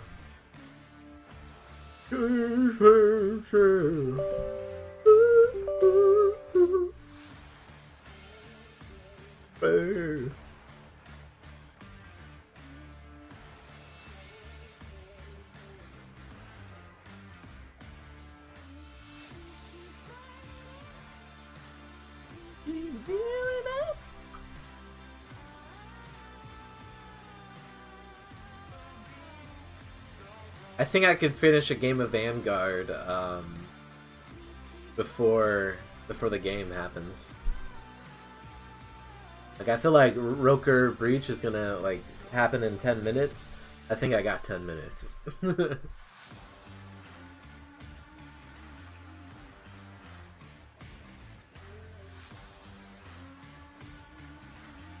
Ribbit. There we go.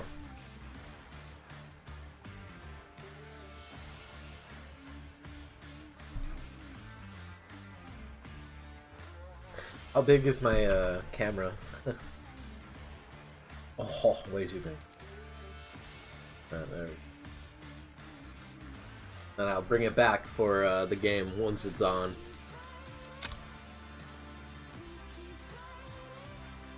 Come on, load up, go, go, go, go, go. No, go.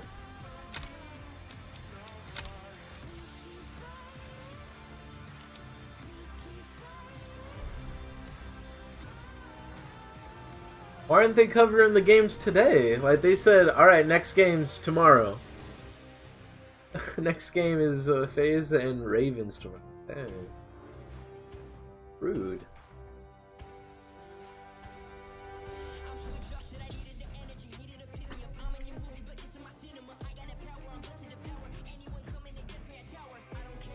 I can't get DMCA'd for this, right? Like this is COD music. I don't know. It is what it is. Whatever happens.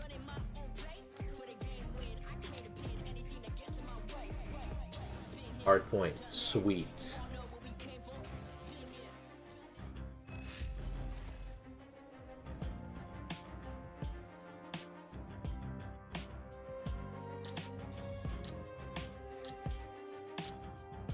Alright, like they said. Okay, you forget how to play Call of Duty when you play this map. See if that's true.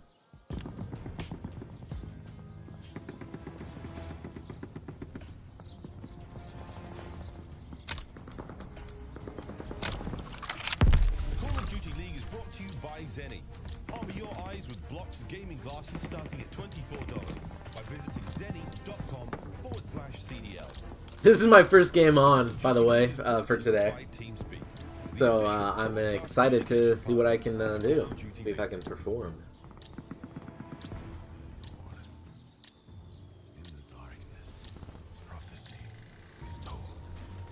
Rokkr. Hard point. Capture the objective.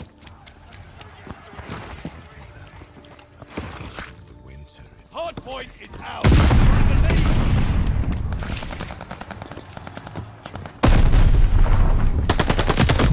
Why? The enemy is oh no way, they flipped. Got a mansion? The enemy is taking the hard point. Claim the advantage. Kill. Lead out. No!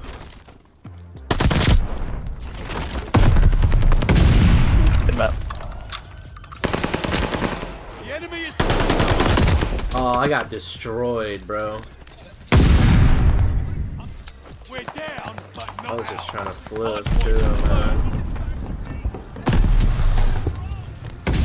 One's all the way to the back thing. Back right thing. Enemy has the Come hard on. Oh.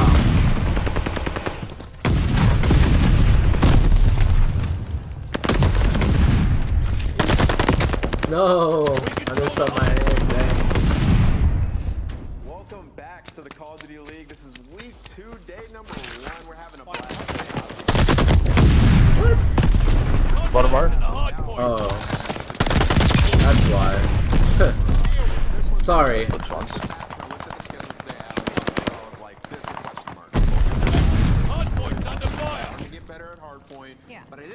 Twin Hill. What?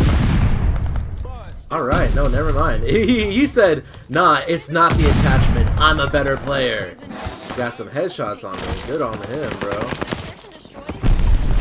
Better like we saw from them earlier in the season.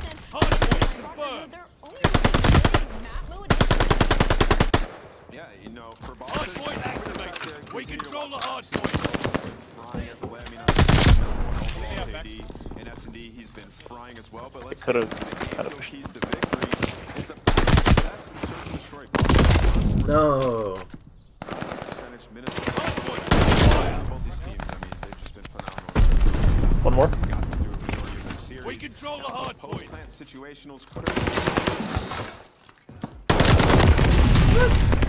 Second in post.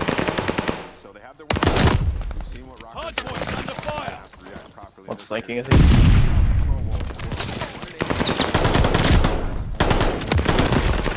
Dude, what a good corner, dude. Damn. Damn. Yo, ever since Call of Duty added doors, like, corners are like OP now. Like, whoa, you get a door on that bad boy? GG's. It's a Minnesota Rokkr squad that still has not been now they did. The enemy Man, these guys are like playing cuts and everything. Like, they are playing. Be more confident in their play calls, but Pros, bro. Contact at the hard point.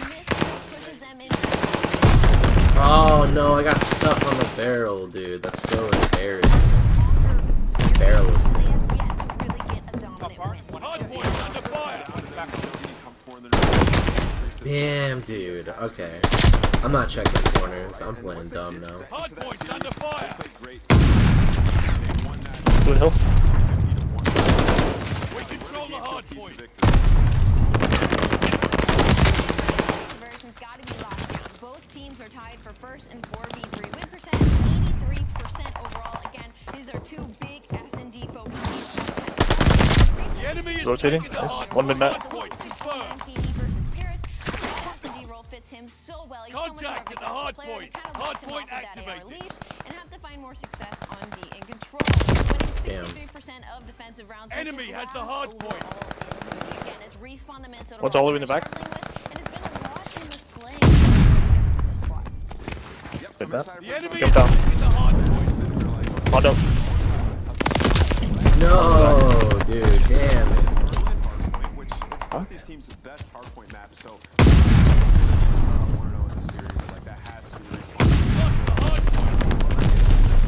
The enemy is taking the hard point.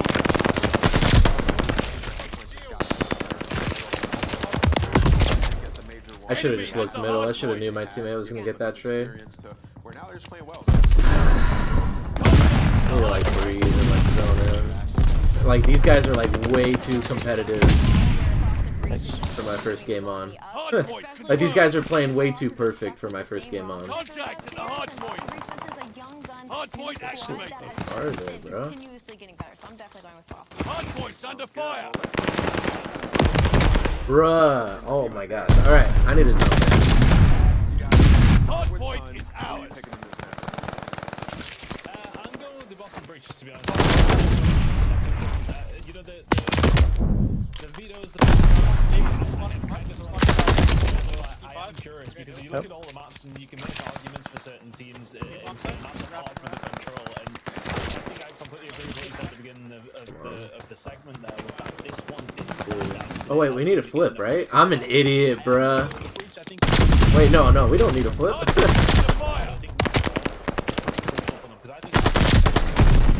We control the hard point.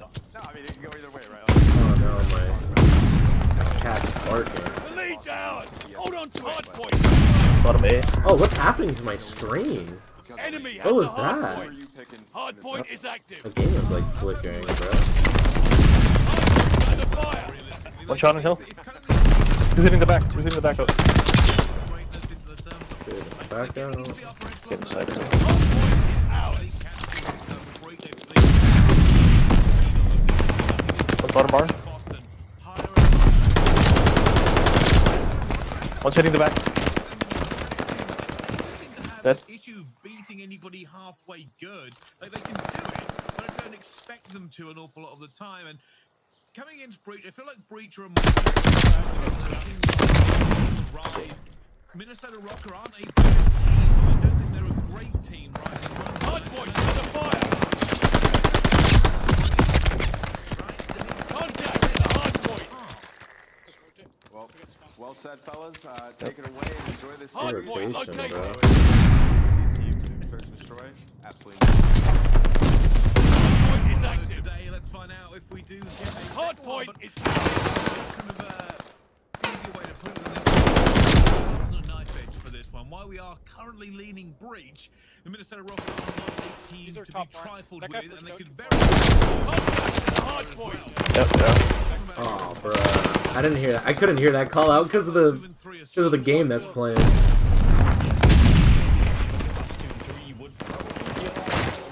Towards Minnesota Rokkr, specifically, of course. No, I should have just been pre-firing that. I knew he was gonna be there too. One shot on hill. Oh shit, dude. They want to be there more often than not. Hard points under fire. Hard point located. But Map 2 and 3 specifically, I think those are where things are going to be won and lost. I think. Oh, bruh, come on now. I don't deserve that.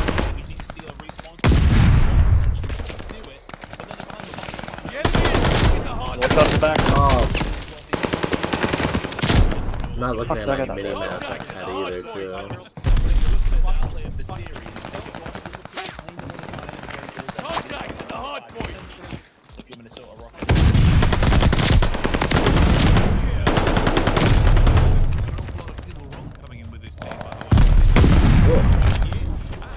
I looked at my mini-map finally. Hardpoint's under fire. You guys are just chasing each other. Enemy has the hardpoint. That guy just like say I was chasing kills? Cause like that is like the most like ignorant stuff I've ever heard, dude. Like what? They got into the hill. I'm flanking the hill. You can bait. I'll switch. Oh brother.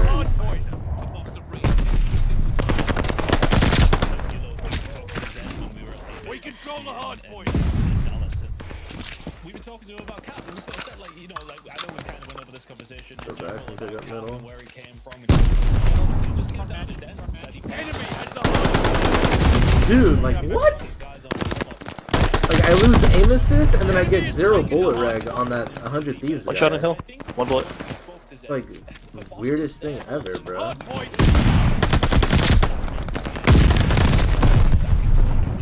I gotta stop. My double guessing. Just I'm like also not seeing them, you know. Mid map. One more two right there.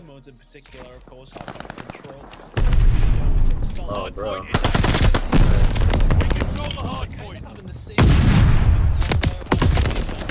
little bit of a lower point. So let's wait and see if that progression is going to continue. But Capsule is the catalyst. We control the hardpoint.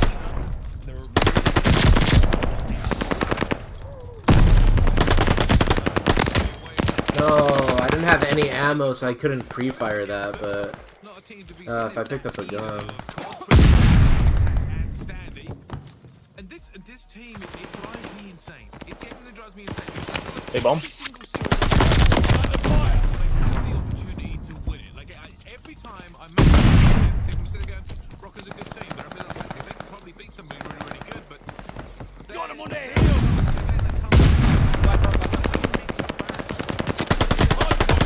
Oh, I got Enemy shit has the on. hardpoint. Hardpoint is active. We control the hardpoint.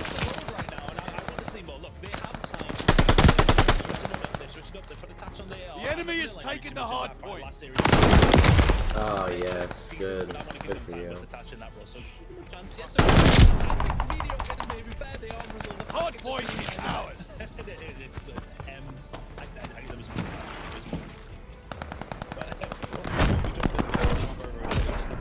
Nice. Well played and well earned. Give them time with a touch on that AR, and maybe things can start sort of step up a little bit. That was fun. You know, the whole general consensus. Ooh, what'd I do? What'd I do? Are they going to beat anybody in the top 6 though, or top 5? Probably not. That's the moment where we're at here. I like to prove you wrong and then get to that stage where they can't stop these teams. But right now, it just looks kind of clean cut exactly where they are. Finland. Well, like I said, I think I can get at least one game in, and now let's see if the We hype up the lower teams, you know, can they get a win in this thing? let's see if the live stream's ready. The final game, Rokkr. And where you will start in that seeding. These two teams are fighting to try and break that barrier. They're trying to make sure not only that they get into the winners bracket side of it, but forward. They want to be recognized as a better team, and these two matching up at this point really is a great benchmark to see where they stand in the CDL at the moment. Yeah, I mean that's really where we're at, isn't it? But let's have a look at exactly where they are at this moment in time. And well, yeah, I mean there you go. Both teams sitting in 8th and 6th respectively. Cool. I have a Fiverr gig tomorrow. I thought it was gonna be at 8 p.m. It's actually at 2:30.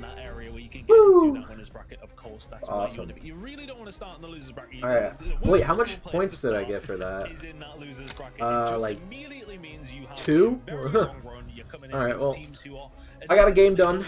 That was fun. Every single point. Do not make your weekend any more difficult than it needs to be. Let's see if the game's ready now. This CDL points, it just shows everything that's kind of on the line here, realistically. Like, the jump is not massive between 4th and 10th, essentially. Like, it's not a huge leap for any of these teams to go up or down during our qualifier weeks, and it's why it's so important. Every single game they go into, I know some people are like, oh, you know, the majors. And we're right back into it. This is the starting step for the major. This is not just some game. This is the starting step of your journey. You get good in this, you get into the better seed, you have a better opportunity to place higher. Yes, every team wants to go into a major, win every game, be the champions, and walk off into the sunset. Well, newsflash, it is also about placements. It's about how good you are. Prize money dictates that, points dictate that, and we've got to see every single team fight for every single inch they can get. Absolutely. And Boston Breach, I mean, they were a team, look, you're sort of seeing online, they're progressively getting better, and then sometimes, you know, the bracket can fall your way. And as I said, they just have to beat everybody in front of them. That's what you have to do. But you have to put yourself in the best position possible to do that. Can they, though, have a bit of a better online period here than they did in the previous major? So far, so good, and let's see if they can keep it up. And they'll be looking at this. Well, to be honest, I think both teams will be looking at this series and thinking, right, this is a very good opportunity to get ourselves on the board with a good win. Absolutely. And that's absolutely. What makes it such I'm excited for this match. Series. I am leaning 3-1, obviously, over towards Boston Bridge, but I do believe if we go that map number 5, the Rokkr will close it out in 5. But yeah, I don't know if Breach will let them get there. That's the only thing. Well, I mean, I know the analysts were talking about keys to victory and everything that, you know, these two teams need to do to win coming through it. And one of the biggest takeaways has got to be just how good both these two teams were on the keys to victory. Essentially, all about the S&D, right? Like, we're talking about post-plant percentages for these teams. You know, we're really kind of dialing down on the minute details. And the reason we're doing that is because when you look at these two teams going head-to-head, the stats speak for themselves, right? 4v3 win percentage, they're tied for first. The neutral retake, second and first. Round win percentage, second and first. Fun. Good S&D is always good. S&D teams coming into this. Like that Berlin S&D world champs, or I mean, major one finals, OpTic versus FaZe. Love that S&D. It was so good, dude. At the moment, but these two teams are outrageous. Yeah, very good S&D teams. They kind of have been from the rep. I think Breach were kind of counting on that at the beginning of the game, as were the Rokkr. And for the Breach, I think their S&D maybe dropped slightly to a certain degree. That those records were a lot better and a lot more in their favor. I know it's obviously first, but they were looking so good. And now things have dropped maybe ever so slightly. But at the same time, the rest of their game modes have gradually got better. Outside of control, which they suck at right now.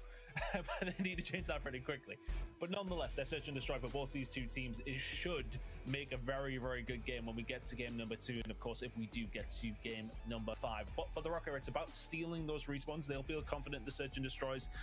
Recently, they've been absolutely lights out in that game mode. But can they make it count here in the big one? We're talking about what we think maps should go over towards certain teams and which team is better. They're very, very evenly matched across the board. But I think, you know, with recency kind of form, you are leaning towards the Breach. I think most people is attached still on main AR now. I remember they made that change over to attach on the AR, going to make a big difference here. And I'm just curious though, because especially when it comes down to the Boston Breach, and I feel like I'm going through a few different points in this sentence. I think you're going through it, Ton, personally. It's just so many things to talk about, man. It's such an interesting series, but in the sense that when I look at Boston Breach, for me, their strength lies in their SMGs, which is not a very hard thing to come up with because of how good Cap has been recently. And then you look at the Rokkr, they've kind of just put Priester on that SMG after really not quite performing in that AR role, and that's why we've obviously seen Attach move into that position, because he has excelled it in that in the past, and he's always looked like a good AR. Is Priester going to be able to kind of keep up with the side of things that Capsule is going to bring? Is kind of one of my queries around this. Cool.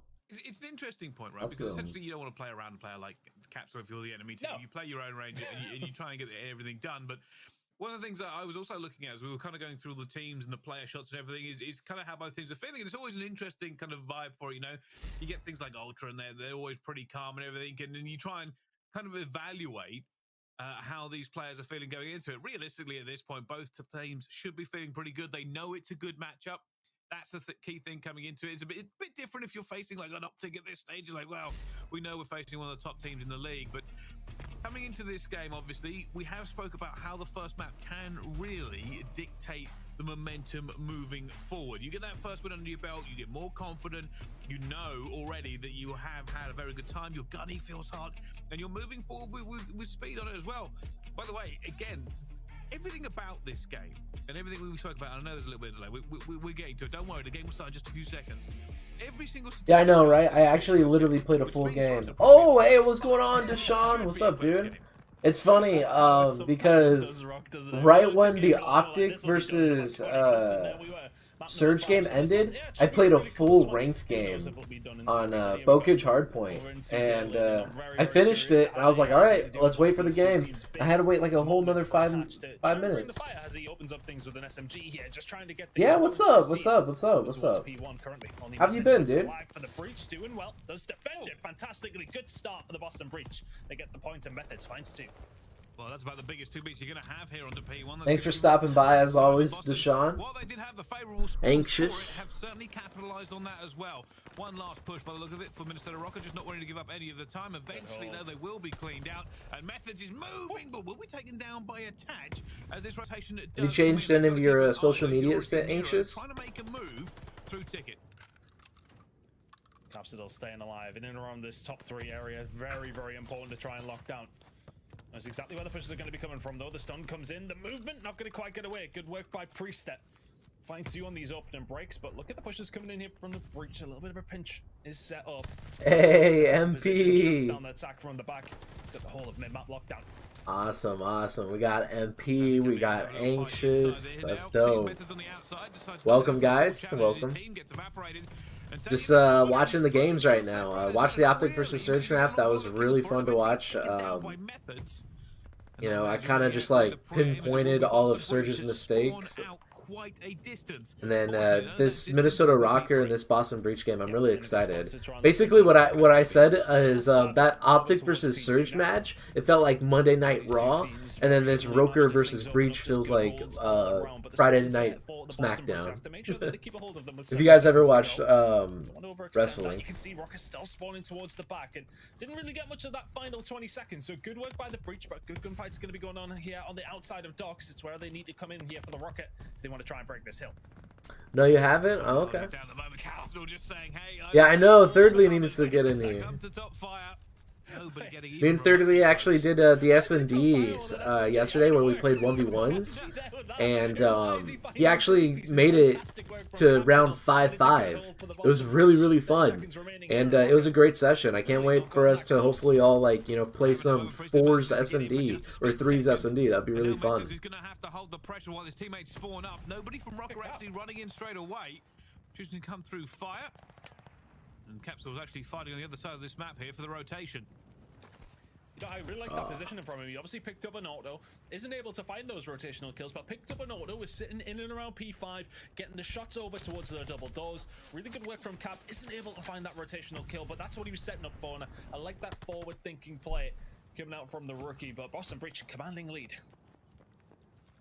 This rotation, though, you can already see Boston Breach are quite a distance off the pace here. They haven't really been able to get a toehold or any sort of map control near this. Now, usually when you get in and around train, it can be very, very mixy for both these two teams. Realistically, Rokkr doing a great job at the moment just to keep that pressure off. Eventually, though, Capsule gets one. One comes around the back. Major Maniac says no thank you. Awesome. All right, cool. I'm booking a session right now, and we changed the times a few times. Standy if you could have found all understandable though. They would have had a pinch opportunity set up here with Minnesota Rokkr, but from the front. Yeah, so I'm not allowed to stream the entire game. Like, I can't have the entire game and stream it. I'll get in trouble for that. But you can basically show the scoreboard and the mini map. And I watch the mini map only, pretty much. And I get to, you know, see where the team mistakes are happening. With a listening.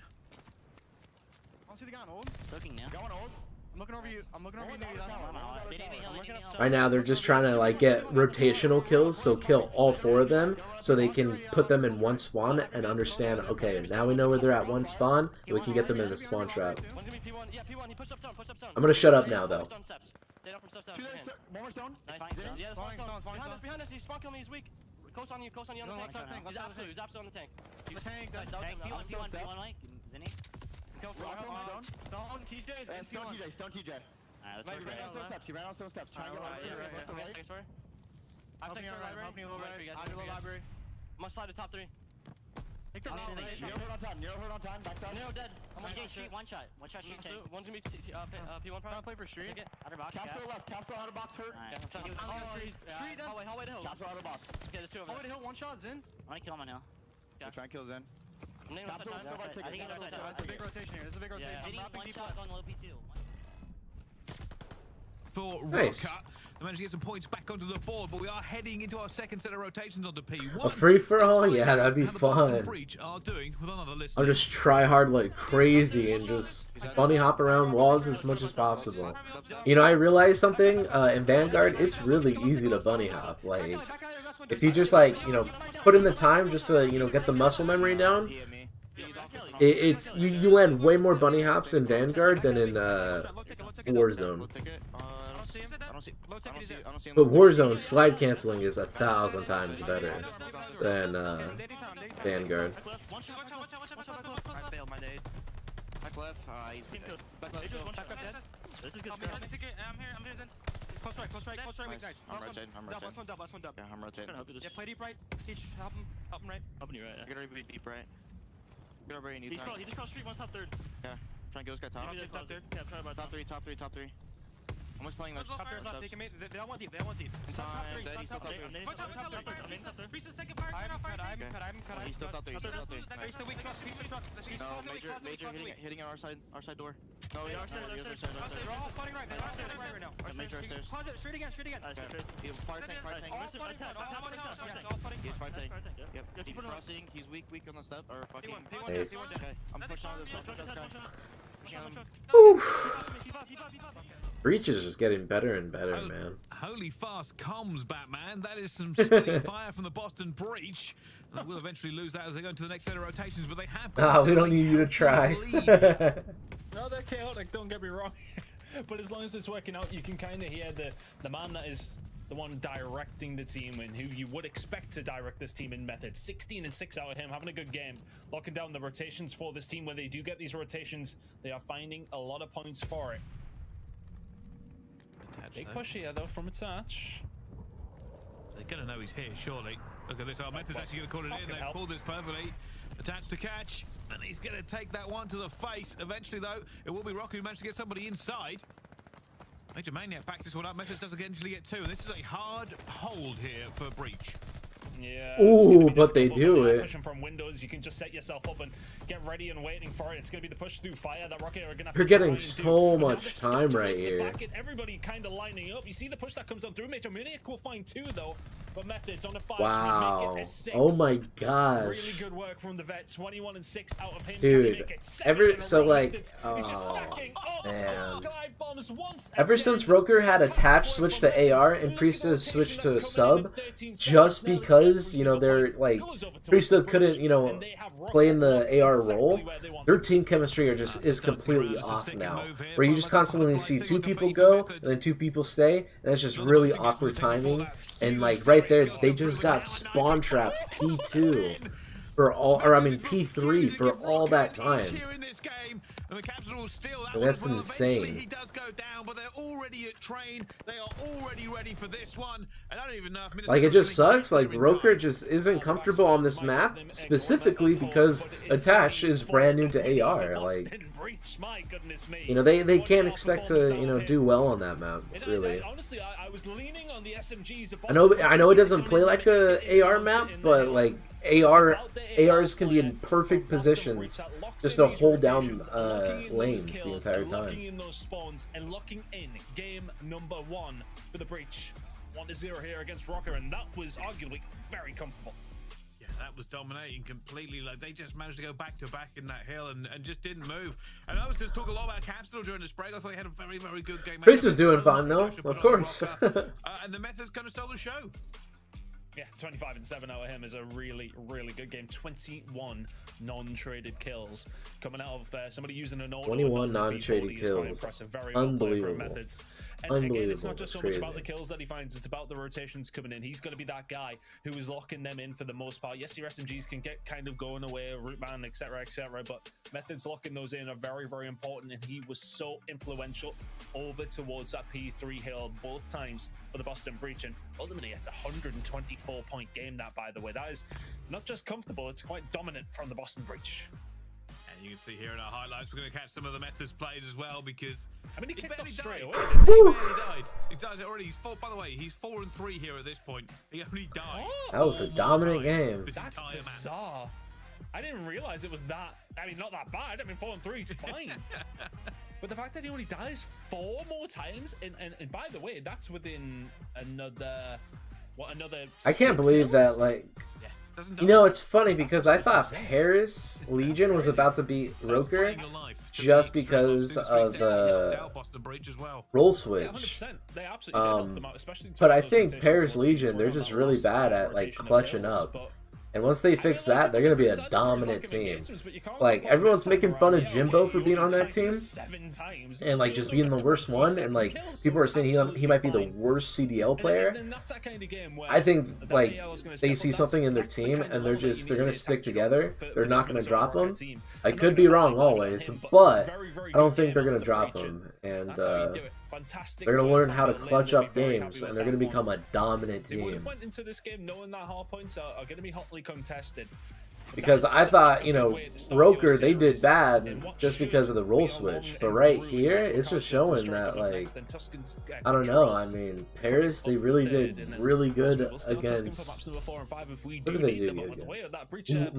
Ravens. They did great against Ravens, which was crazy. It's S&D, it's a reset. Anything can happen, right? Like, it's kind of insane. But you are right. Boston Breach started off on such a halo. Obviously, Caps were pretty much doing what we expected him to do. And the sleeper of it was going to be Methods. Any for the Winnie is certainly the name of the day, because and this is the thing, I was going to talk a little bit about engagements, right? There has actually been a criticism leveled at Methods before, but if you're just not dying, it doesn't really matter. That kind of scoreline is outrageous for an AR just to keep doing. And you saw, you know, exactly what he was doing. He would get a player, reposition. Yeah, I really like Paris's roster, and like I think if they keep the roster with Jimbo on it, they're gonna have a really cool like uprising story or like underdog story. I think they could like maybe even get 3rd place one time, or maybe even get a win. Looking at the top performers, 1.23. Yeah, no, I mean, John, my favorite Call of Duty player, I think he's like one of the best. And then Jimbo, up and comer, he just has to learn how to, you know, get experience, play the game better. Come at me, bro. It's fine. He's the guy who else, dude? Fella's not on it. I forget who's on that team all the time. Oh, Temp. Temp is just a great leader. 1.39 out of Standy and Search and Destroy. The last one. Oh, Gravity. Gravity just waited for his turn to be in a pro league. So it's just time for him to, like, you know, eventually he will win a championship. He's a good player. He just stays focused. We talked a little bit on the pre-game about how they're feeling on camera and how the vibes are. A little bit more subdued at this time around, and I keep getting sidetracked right now because my cat, she wants to eat, but she has to wait 2 hours. First blood percentages all leaning for Minnesota on this one. So can they do it? By the way, there are the stats for Methods of 3.57. That's kind of insane. Yeah, that's pretty good. That's right, Very well played. Very, very well played from Methods. Especially like considering, you know, the way that Vanguard plays and how fast and frantic and chaotic it is. That's tippable. Very tippable. But here we go. Heading into Bacage. Currently, it is actually a 2-0 record. Yeah, no, Gravity is just... It's great to watch him play, honestly. And just, like, hear about his story. So his perfect record is on the line. Let's see. Both teams are ready. Caps are opening up onto attach. Priester near that door opens, and Priester has a grenade in his hand, but he's going to get caught because of it. And I don't know if he meant to flick that stun there, but that was great. Kind of put that player off and forced him away, but there's another kill going to come on through. Methods continues his reign of terror. His Nero will find the kill on Priester. It's now 1 versus 4 for Stan. Breach has an insane SMD, if I remember. He's only his 8th death of the series. Like, that's the one thing they like won The majority of the time. Alive. 1 versus 4. Now 1 versus 3. Has to find a player though. Time will get you. And he's looking every single angle he can. Finds TJ. Down to a 1 versus 2. Time might get him here as well. He's been found at the same time. So he's going for the challenge. Massive challenge on the Nero. And the post will stop him from doing anything further into that one. It was always going to be a dream. They tried to make it a reality. But still, all good for Boston. Yeah, that'll do for Boston. You find the opening 2 picks on Bakaj, and usually a bomb down and, well, trades usually mean the round is done. Very well played. Breach will take that. We didn't see the opening kill, but I do expect them to get very mixy over towards Grandma's in that A-bomb site. Just release Capsidal. Let the dog off the leash and just let him go. But Rokkr, they have those players, maybe not on the same level of absolutely cracked, but let's see if they can get it done inside of Grandma's as well over towards A Capsidal. Just what a great setup. Top kitchen. It's a sneaky little angle. Not sure who was building these buildings in. Great info though. I wish number 4 was the bait and 1 and 2 both through 2 nades. But outstanding, does manage to take down Methods. It's all good. That bomb is going down. Not an awful lot of pressure. Just an info game. And that's TJ, and he will take down Standy. Now both teams looking for this as we go into a 3 versus 3. It's a big kill from Nero though.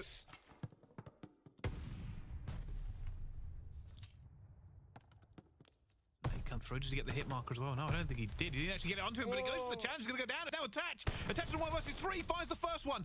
But that bomb is not being defused. He's got a nade in his hand, and he is going to go down because of it. Boston will get that. I think Breach's CDL skin just comes out at a later date. Very, very scrappy. Tatch unfortunately gets left alone. And I think for your Priest that you're trying to break out of the wall. Maybe they already have it in game. Sometimes it just doesn't happen. Sometimes you ain't running quick enough. And Priest in that scenario a little bit too slow. Let me to see. Get out. Twitter always knows. If you can get out, check it out. There's a lot of ifs, buts. Did you know Boston Breach has the best Twitter outreach out of all of the bombs down? You don't really have that many teammates around you. It's hard to get yourself out. CDL teams. But on we go. Boston Breach 2 to the good now. Pretty crazy. Like they have a huge fan base that's pretty interactive. It's pretty cool. Standy though, holding the fort with his team.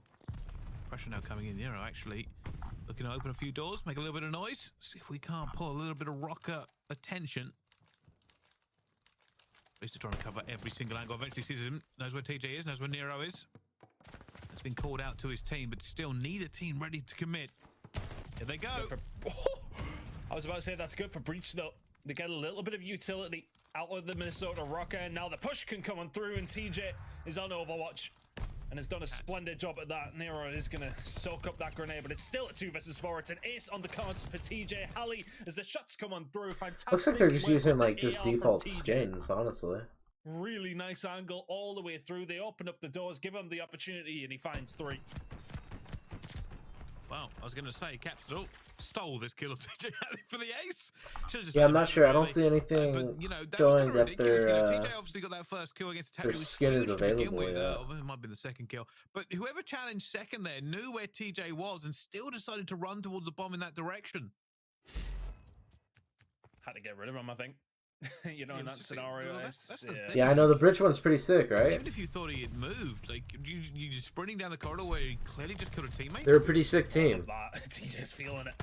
Trade's gonna come on through, and all well played from Priest that absolutely eviscerates. Yeah, it looks like they're just wearing the default CDL skin. That has slowed them down a little bit. They were feeling good here, Minnesota, for this round at least. And now Capsidal going for a flank himself. They've let him loose. Method's decided. Look at this 2v2 right here, where they just said, "All right, let's leave middle map and let's just play together. Let's just start rotating around the map." So first they rotated in a circle, and unfortunately they died right here. Patience, huge amounts of patience from Capsidal. They don't know where he is. He's expecting a challenge. There you go. There's the sound cue. He knows the bomb's going to be picked up. And he hears the little bit of movement over towards it. There's the shots from AJ. He should have challenged bomb right there. So I would have saw. Oh man, here we go. Maniac is calling this. No they way. are like shit to the nut. way. They keep missing each other. But the Capsule is gonna go for a full flank right here. Capsule heading towards the back nodes. That Major Maniac is in and around this area. That auto in hand, this power position. Man, this is a great setup by. Oh my god, what a great setup! Yeah. As well. The shots are in, One person can just stare at the bomb and do constant shoulders and checks, and the other person has his flank. And that was perfect right there. To a point where Capsule is. Yeah, they are. And just plays his life. Doesn't give Cap that opportunity to find that kill. Ooh, right there, I was gonna say Capsule should have heard the audio cue. Bomb has been picked up. He should have been shot in the super far back spawn and realize how the hell is he gonna pick up bomb and be in the back spawn already, right? So he should have just challenged bomb right there, got the kill, and then played the 1v1. At least that's what I would have done. I shouldn't say he should have done that. That's very rude of me and egotistical, and ignorant. But that's what I would have done. I think that's what, with the given information, I think that's what the best play would have been.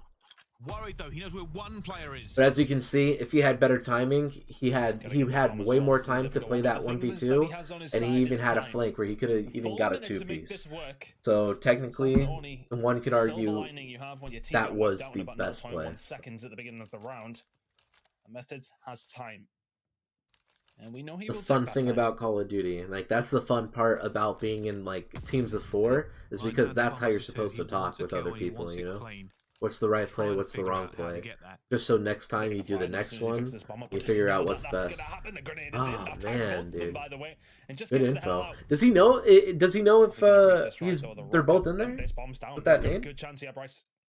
He has. He's backing all the way through. Might even go for a lap here.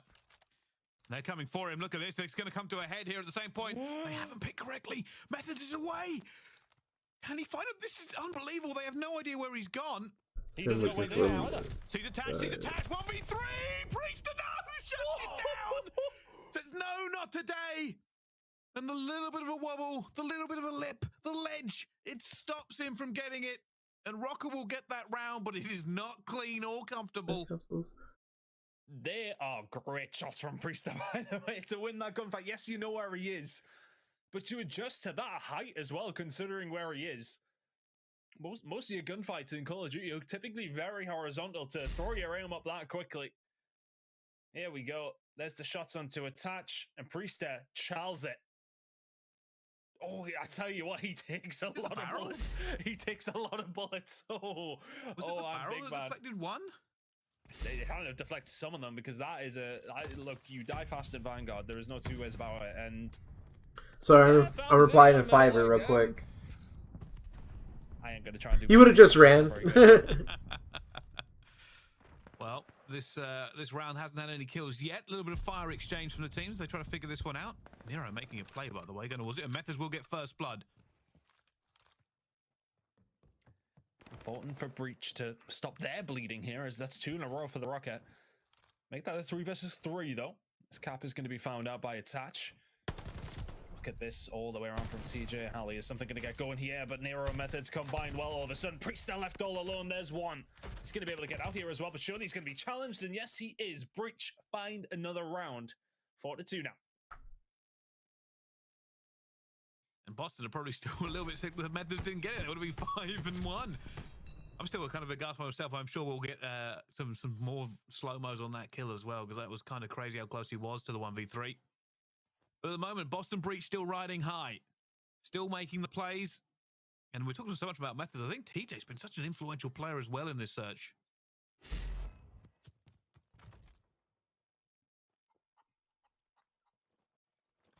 Major Maniac sitting at 0 and 5 right now. Needs to step it up for all his team.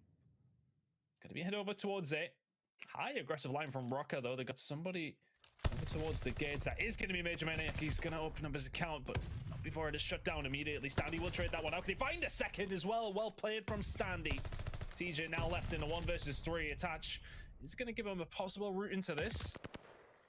Well, Standy finds his third. Well played by the Rokkr, and ultimately that just comes down to that opening break. Trades come on through. When you're the one to find that first blood, the trades are always going to be in your favor if you can go back and forth. And Standy Doesn't even let the fourth come back towards him as he finds 3 in a row. Really good stuff from him. All right, cool. Entire Oh man, dude. One downside to Fiverr is you need to reply right away, and if you don't, that affects your statistics, and that affects the algorithm, so you would get less views, less people. So, you know, I'm like, you know, I'm just like, I'm making sure I can reply to everyone. After the first kill, you would have just ran? Yes, absolutely. After that first kill, I think that is a difficult gunfight after that first kill, so you should run away. Dang, it's 3-4. What happened? Looking for this player who knows his hero. Nice. Find him as well. Sorry, it's been Nero taken down by Major Maniac. 2v2, 6 and 5 can. Ooh. Like right there, I feel like they should both know that both of them are at tank, and they could have just both pinched, or at least worked together and push out a side or something.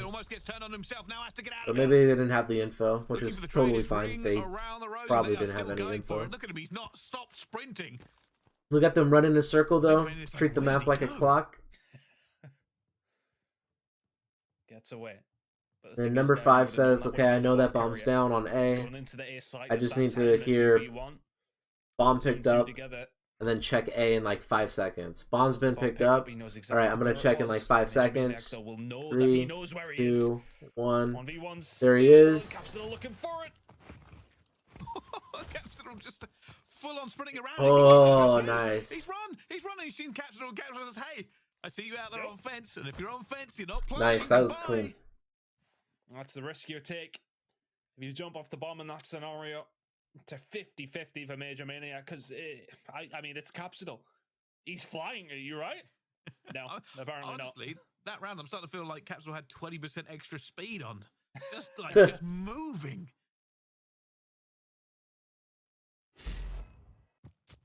Well, here we go. The Boston Breach, 1 round away from going 2-0 up in this series. Whew, yeah, they're about to go up 2-0, man. Attached though.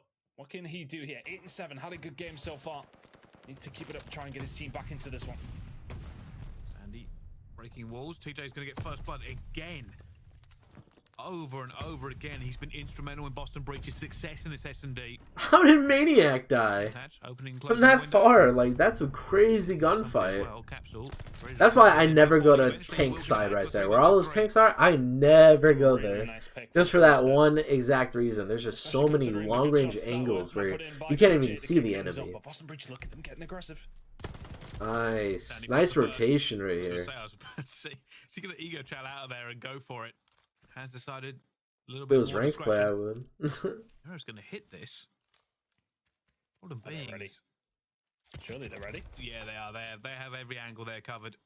Methods for a 1 versus 3. This one's a lot harder than his last one, actually, because he doesn't have bomb. And he doesn't really have an opportunity for them to kind of chase him down.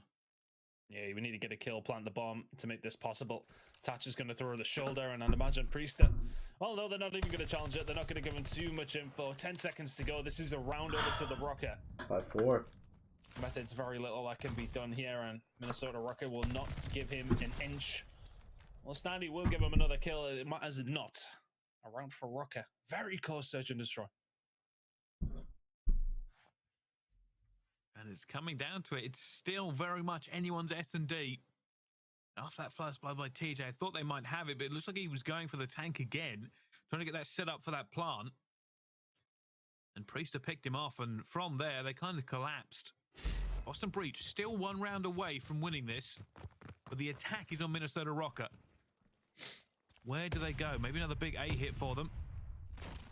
It's huge. It's fast this time. All right. Dang, they're just getting work done. Yo, someone get a nade in there with me.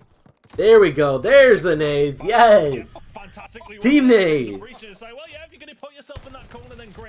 Ooh, all right. And the ego challenge. And the egos. All right. All right. How on earth does this happen? A 2 versus 4 potentially going down. It's all on Major Maniac now, though. Oh, man. And Methods has to defuse as well.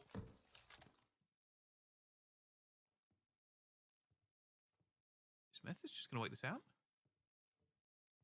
He's waiting for Method's making a move through. He's jumping on it. Surely he knows Major Maniac. He has to check it. He does check it. There's just wow, round 11, all because of the ego challenges, dude.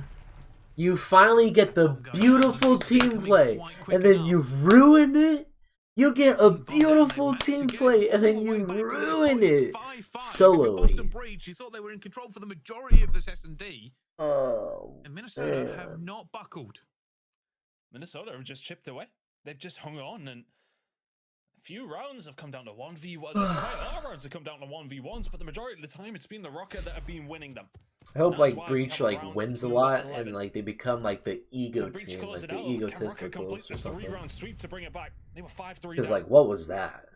And if you're Boston here, you're a little bit tense, knowing that you felt like you had this one in the bag. Just looking for a pick, both teams here. That's a stun. They're going to know he's here. He'll get out. Still, Minnesota playing a little bit coy, a little bit shy. 53 seconds. Round. Yeah, on the clock, and they don't want to make. They want to get first blooded. TJ looking again. Breach is just playing back, not giving any info. Oh, 10 health. Methods though gets that first blood already. Minnesota Rokkr have to try and answer back. They did not get the trade. They are slowly but surely running out of time as well. Their options are dwindling fast here in this Surge and Destroy. They've held on. Wow. Way to clutch up. And now they have to go huge as a 2 versus right 4. there, Capsidal said, oh, you're saying they're all middle? Okay, I'm going to get inside a bomb site. And usually that's a free kill. Go, go, go, go, go. Guys, he has the plan. He has the plan. Surely can't get nice. out. Surely can't get out. GG's. Wow. GG's, dude. Boston Breach will find a second map. That was a great map. That was just so Bacage, but not for the first 45 seconds. It was just like, yeah, not really, but it was. We're just gonna win, and then bang, it explodes into. Yeah, no, exactly. It just like exploded. All right, I think Boston is gonna win this control, and I think it's just gonna be a nice 3-0. Rokkr clutched up as best as they possibly could, but they were never in a favorable situation throughout that whole Search and Destroy. It never felt like the rounds were on their side. Always just had to clutch up. Having the clutch factor is fantastic, but the point is that if you're in that situation time and time again, there's something going wrong. Boston Breach overall the better team in that game, and probably deservedly, I would say, walk away with a 6-5 victory. And even then, it was just so tight all the way through. Attach obviously stepped it up 12-9 for them in the end, but TJ Halley had so many first blocks. Look at that 4th. Look at the amount of first blocks they had. Probably shouldn't have been as close as it actually was in the end. Oh yeah, a lot of mistakes. That last round, it's a tag that we've seen about 1 million times. But I mean, like I said, that's what Call of Duty is. It's just everyone knows how to play it. It's just how many mistakes do you make? You know? Like everything I told you guys, like that is Call of Duty. Everything I told you, that's how everyone thinks and tries to play Call of Duty.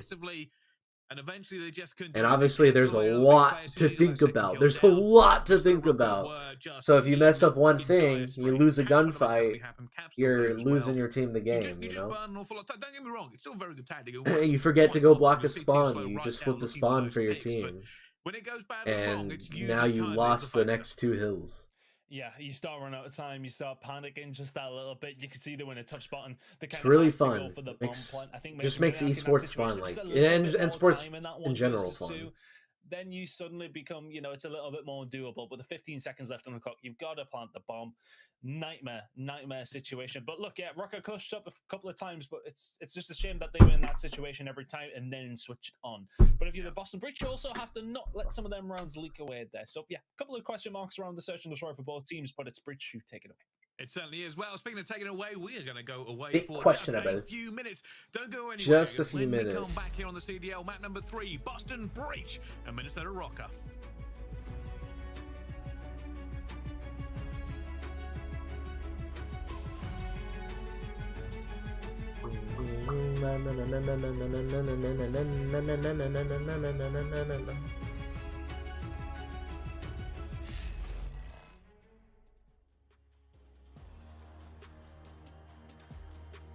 Three tournaments. Wow.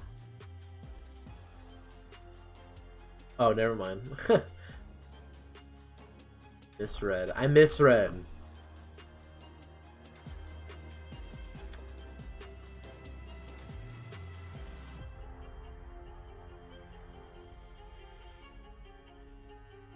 crazy. I was actually gonna coach a Call of Duty team for the Rokkr LAN, but it was unfortunate because we got like our communication was a little late. Like we didn't get in touch with each other until like a week later. So like I already had like a bunch of like, you know, Fiverr gigs and like, you know, friend parties, like family parties booked for like 8 days, and Minnesota's in 2 weeks. So I was like, dude, look, I'm gonna be gone for 8 days. Like, you're gonna only have like 6 days of practice with me. Is that good? And it's just like, I just felt really bad for even like, you know, hitting them up, because like I just let them down, you know. Why build them up like that just to break them down? Like, I felt horrible. I still feel bad right now. Your advanced 1 lobbies are so bad. Oh, rest in peace. Man, all I know is eventually if you just... Oh, man. You can get out of there. You can get out of there, but don't take it too stressful.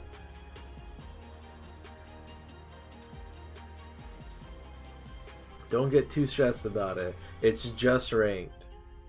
It's just ranked. 8, and when you're playing with a team and your team's scrimming, now you can stress about that. When you're playing with your wagers, you can stress about that.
I need to find something to do for like these 3 minutes.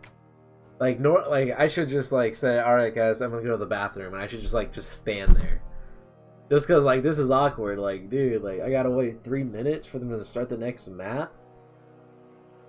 I don't got time to play like any games. I have to entertain.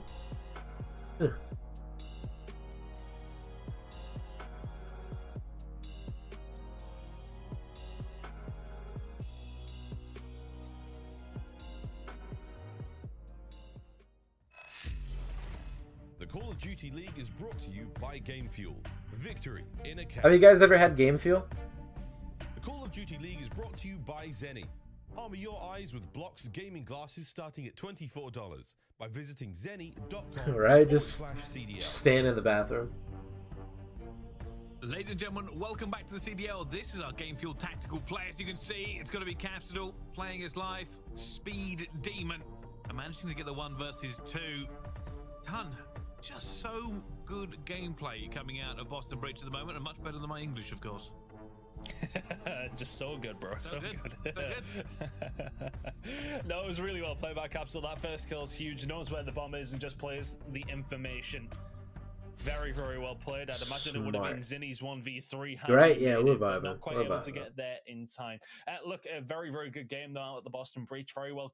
I was going to say well composed search and destroy. I think probably composed was the opposite of what it was. There's a couple of glitches that just come through from Rokkr that just make it close, but for the most part, it feels like Breach are in control of this series. However, Control, not so good, to be honest.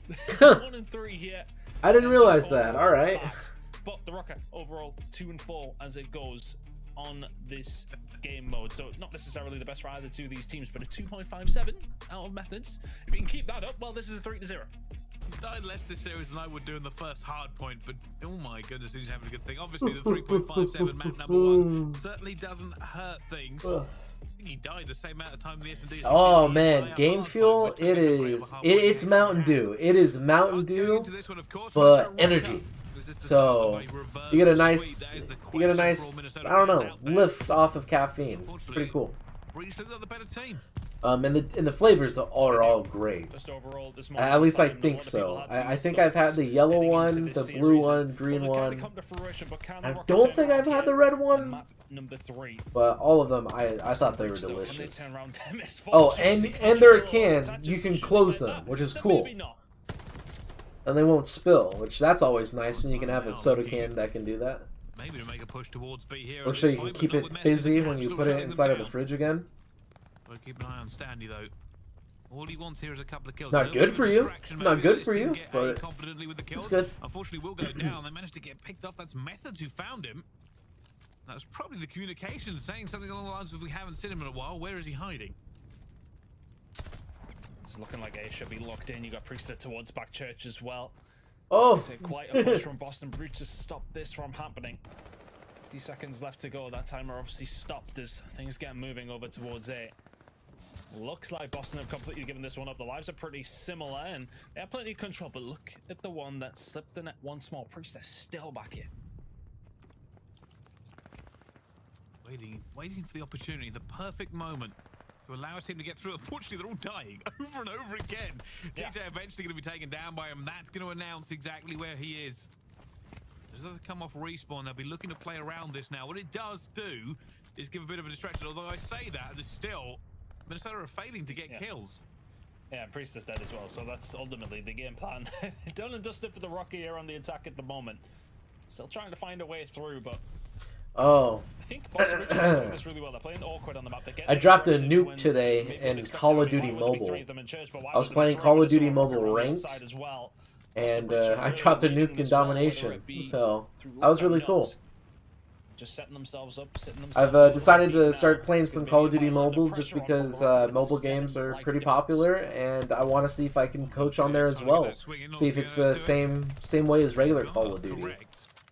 So far it is, but I have no idea how to aim. Aiming in that game is like impossible, and like I keep straining out my hands like crazy. Push into it. They'll be trying to get this without losing too much as well. TJ managed to get the thing come back again, and TJ just over and over again. Yeah, welcome to the game. I mean, apparently this is Boston Breach's worst game type. How good can they be? Well, TJ just but so far they're about to go up 1-0. They are really struggling to get forward. However, they're going to go for one last roll of the dice. Priest jumps in, Methods takes him down as well, and that may be everything here. Yeah, I mean it's Call of Duty Mobile, and it was in like the it was in like the veteran rank, which is like the second to worst rank. And I dropped a nuke, which was pretty cool, but for the most part, when you get into good games, people are crazy with their aim. I can't aim as straight as them. It's impossible. Kill advantage there for the Boston Breach. Yeah, I want to figure out how I can like start uploading Call of Duty mobile games. Flying on through, you can see everybody from Rokkr is head down first, get inside the hill, get moving, get a little bit of purchase in and around the site. TJ finds two big kills that come on through. Once again, the English is just sensational from both of us, but nonetheless, big kills coming in from TJ. Moving on here now, can they find an attack? That's something they've really struggled to do so far throughout the whole of the CDL this year so far, Bryce, and I don't know if we'll start off here. I feel around number 5's on the cards. At the moment, Sandy about to run into two of the team. Gonna go nice. Into the trade here. Nero just punches straight through and already getting that time back under it. TJ gets a kill as well. At the moment, they're actually capturing both sites. I think Nero will try and play. Oh, he went for that. For a massive wide chow. Yeah. And eventually does get one. However, you can see all of Rokkr have been pulled over that side of the map. Boston Breach should now probably be able to get A very comfortably. I don't even think Boston Breach really want to push this. Oh my goodness, TJ is just on fire. He hasn't missed. That guy's a demon right there.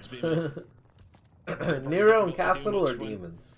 Some members of the Boston Breach are in this kind of mood. for the Rokkr. They just haven't been able to match the intensity, match the slaying for the most part. They're gonna need to here, those they defend, but TJ just keeps on rolling. For all that Methods had the game of his life in map number 1, TJ is just killing absolutely everybody on the map right now. Caps it all in a good position. He knows exactly where they are too. Shots gonna come in here from Priester though, who just slips the net, gets himself through. TJ Halley still surviving. My goodness, 17-6 to kick off the control. Methods is towards the back, but that attack for now has been nullified by the Rokkr. Oh, has it? Methods doing some serious work here, and even with all of this, even with how good Boston Breach are playing right now, it's still difficult to get onto this B site. You have to make successive waves of kills and then try and dodge the nade storm that's coming in. Hey, playmaking, long time, dude. How have you been? Have you started streaming at all? Because of that Nelly push, they haven't had that chance to extend. Yeah, Capsule moves fast. Capsule, you can tell that Capsule doesn't play Warzone. At least, I think he doesn't play Warzone because his Vanguard movement is insane. Whenever your gun starts to go up in the air, that's when you can get a good slide cancel, or that's when you can, you know, get a good far jump. But like, as you can tell in the game, like that timing is so off and weird, and it's just like it messes with like normal timings if you play Warzone. Like I mess up. There you go. They're all But over towards the back church, and do they have the way he plays is insane. Like he wants to be better than Scumpy. Like when I look at him, it looks like he goes, "Yeah, no, I want to be better than the best. I want to be better than Scumpy Shotzi." And he performs. Oh man, dude. You've been streaming. That's good. That's good. Yeah, I can't wait for you to post a video, man. Just hopefully I'll get a notification. I'll check out your video. If I don't, then hit me up. 2 ticks on the point. Major Maniac with the shots though onto TJ. Nero trying to jump on the point, and if you're Breach here, just do not get too frantic, is all I would say. You still have time to try and pick your way through. They get rid of the player that's on the flank here as well. So it's an 8v15 for now, but time is not on Breach's side. It certainly isn't. Let's see if they can get another pinch going through. Looking for it, Major Maniac's got one. TJ's going to be there. He's trying to get that fight. Not going to be able to. However, Methods comes flying in round the corner, and Major Maniac runs out of bullets essentially, and Capsule goes down as well. So MP, I have that problem with timing and Vanguard. Like I just have that problem where I just like I need to put in the time and the effort to go, okay, I know when my gun goes up, and the second it goes up, I know, okay, I need to slide cancel through the door or jump through the door and get a nice bunny hop going. You know, it's just a matter of just like getting used to that timing and just getting used to, okay, whenever my gun goes up in the air, that takes about, you know, half a second when I go to sprint. And if you see, every single time you try to sprint, you're always running like this first with your hand in both, with your gun in both hands. I'll tell you right now, Warzone, way easier. Warzone tactical sprint is way easier because your gun is always going up in the air after every slide cancel, after every bunny hop. It makes the game just feel so smooth. It's so fun. I think Warzone has the best boots on the ground movement for every single Call of Duty, without a doubt. But if you are Boston Breach, you're making a mixtape, a breaking camera mixtape. Dude, yo, please send that over once you upload it. I can't wait to check it out, man.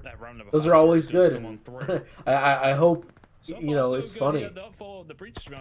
Got some good death comms. I hope you got some good death comms. Yeah, it does suck, dude. Find the kill, the Methods, a couple of headshots, not quite enough in that scenario. But for the Breach, yeah, look at them. They're just creating that chaos. Just got players running through many of the lanes that Tuscan does have. I just find the little routes from behind and just making things very, very difficult for the Rokkr so far. Oh, Nero trying to get out of it. Somehow managed to stay alive. Will we eventually caught? No, surely not. Excuse me? They just let him through. He didn't react Where's to it. Where's the comms? Capsule though, going to try and deflect some of this pressure coming through. Another big slide. Wow, TJ hitting those shots. You're gonna do it today? Awesome, dude.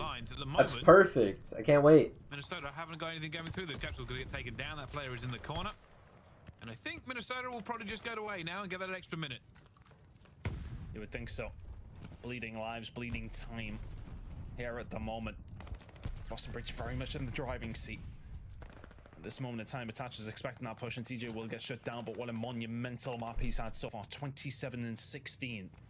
Prisa is 9 and 23. Really wanted to get that first kill, although he's in it. TJ comes in for the pinch, and they've stopped them. They have stopped them. 25 seconds left to go. It's all going to be Minnesota Rokkr now if they want to make a play out of this. Priester over towards B, maybe the one to do it. Not going to happen. Nero will shut him down. Will immediately get shut down by himself, though. As Major Maniac now will push up as A should get locked in. That should be another minute on the clock, and there it is. Rokkr do have another. Like, he knew he had 0 teammates. Like, why was he like trying to like stay near the point? Like, just find a good corner. Find a good corner on plat, or like in the back of L. L of plat. Now they're behind on lives as well by quite a decent margin. Near about to come under pressure. The slide cancel the bait as well. Stander manages to get it. Methods ready for this player to jump across. Stander gives him the shoulder. That shoulder is cold with ice as he is going to get taken down. Eventually, though, they have managed to trade pretty effectively, and Capster will clean it up. Oh, well, there's still one player towards the back, though. You could do with getting rid of him because he will just be a pain.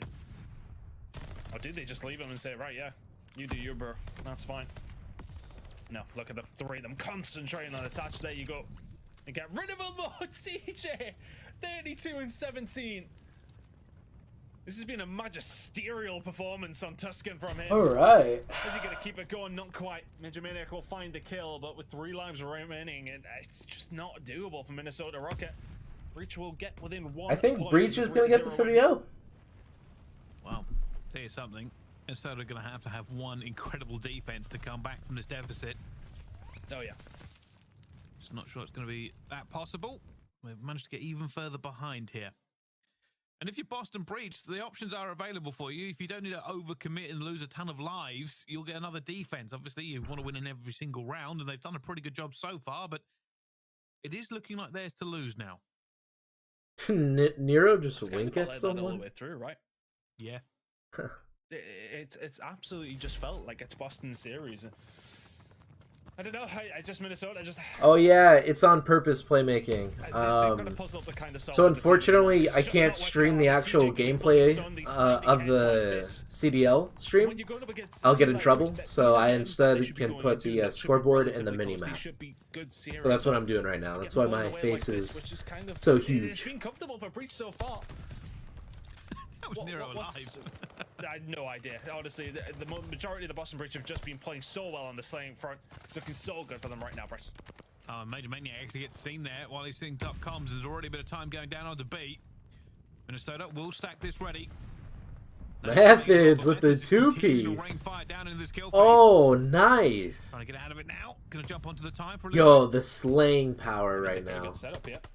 Has anybody got radio control? They can get, yeah, they could get 2 ticks easily. Lock that down. Absolutely, yeah, absolutely nobody from behind, watching from behind. Wow, surely 2 that's gonna be ticks. the push that comes through from the Rokkr. It's gonna be Standy finds 2.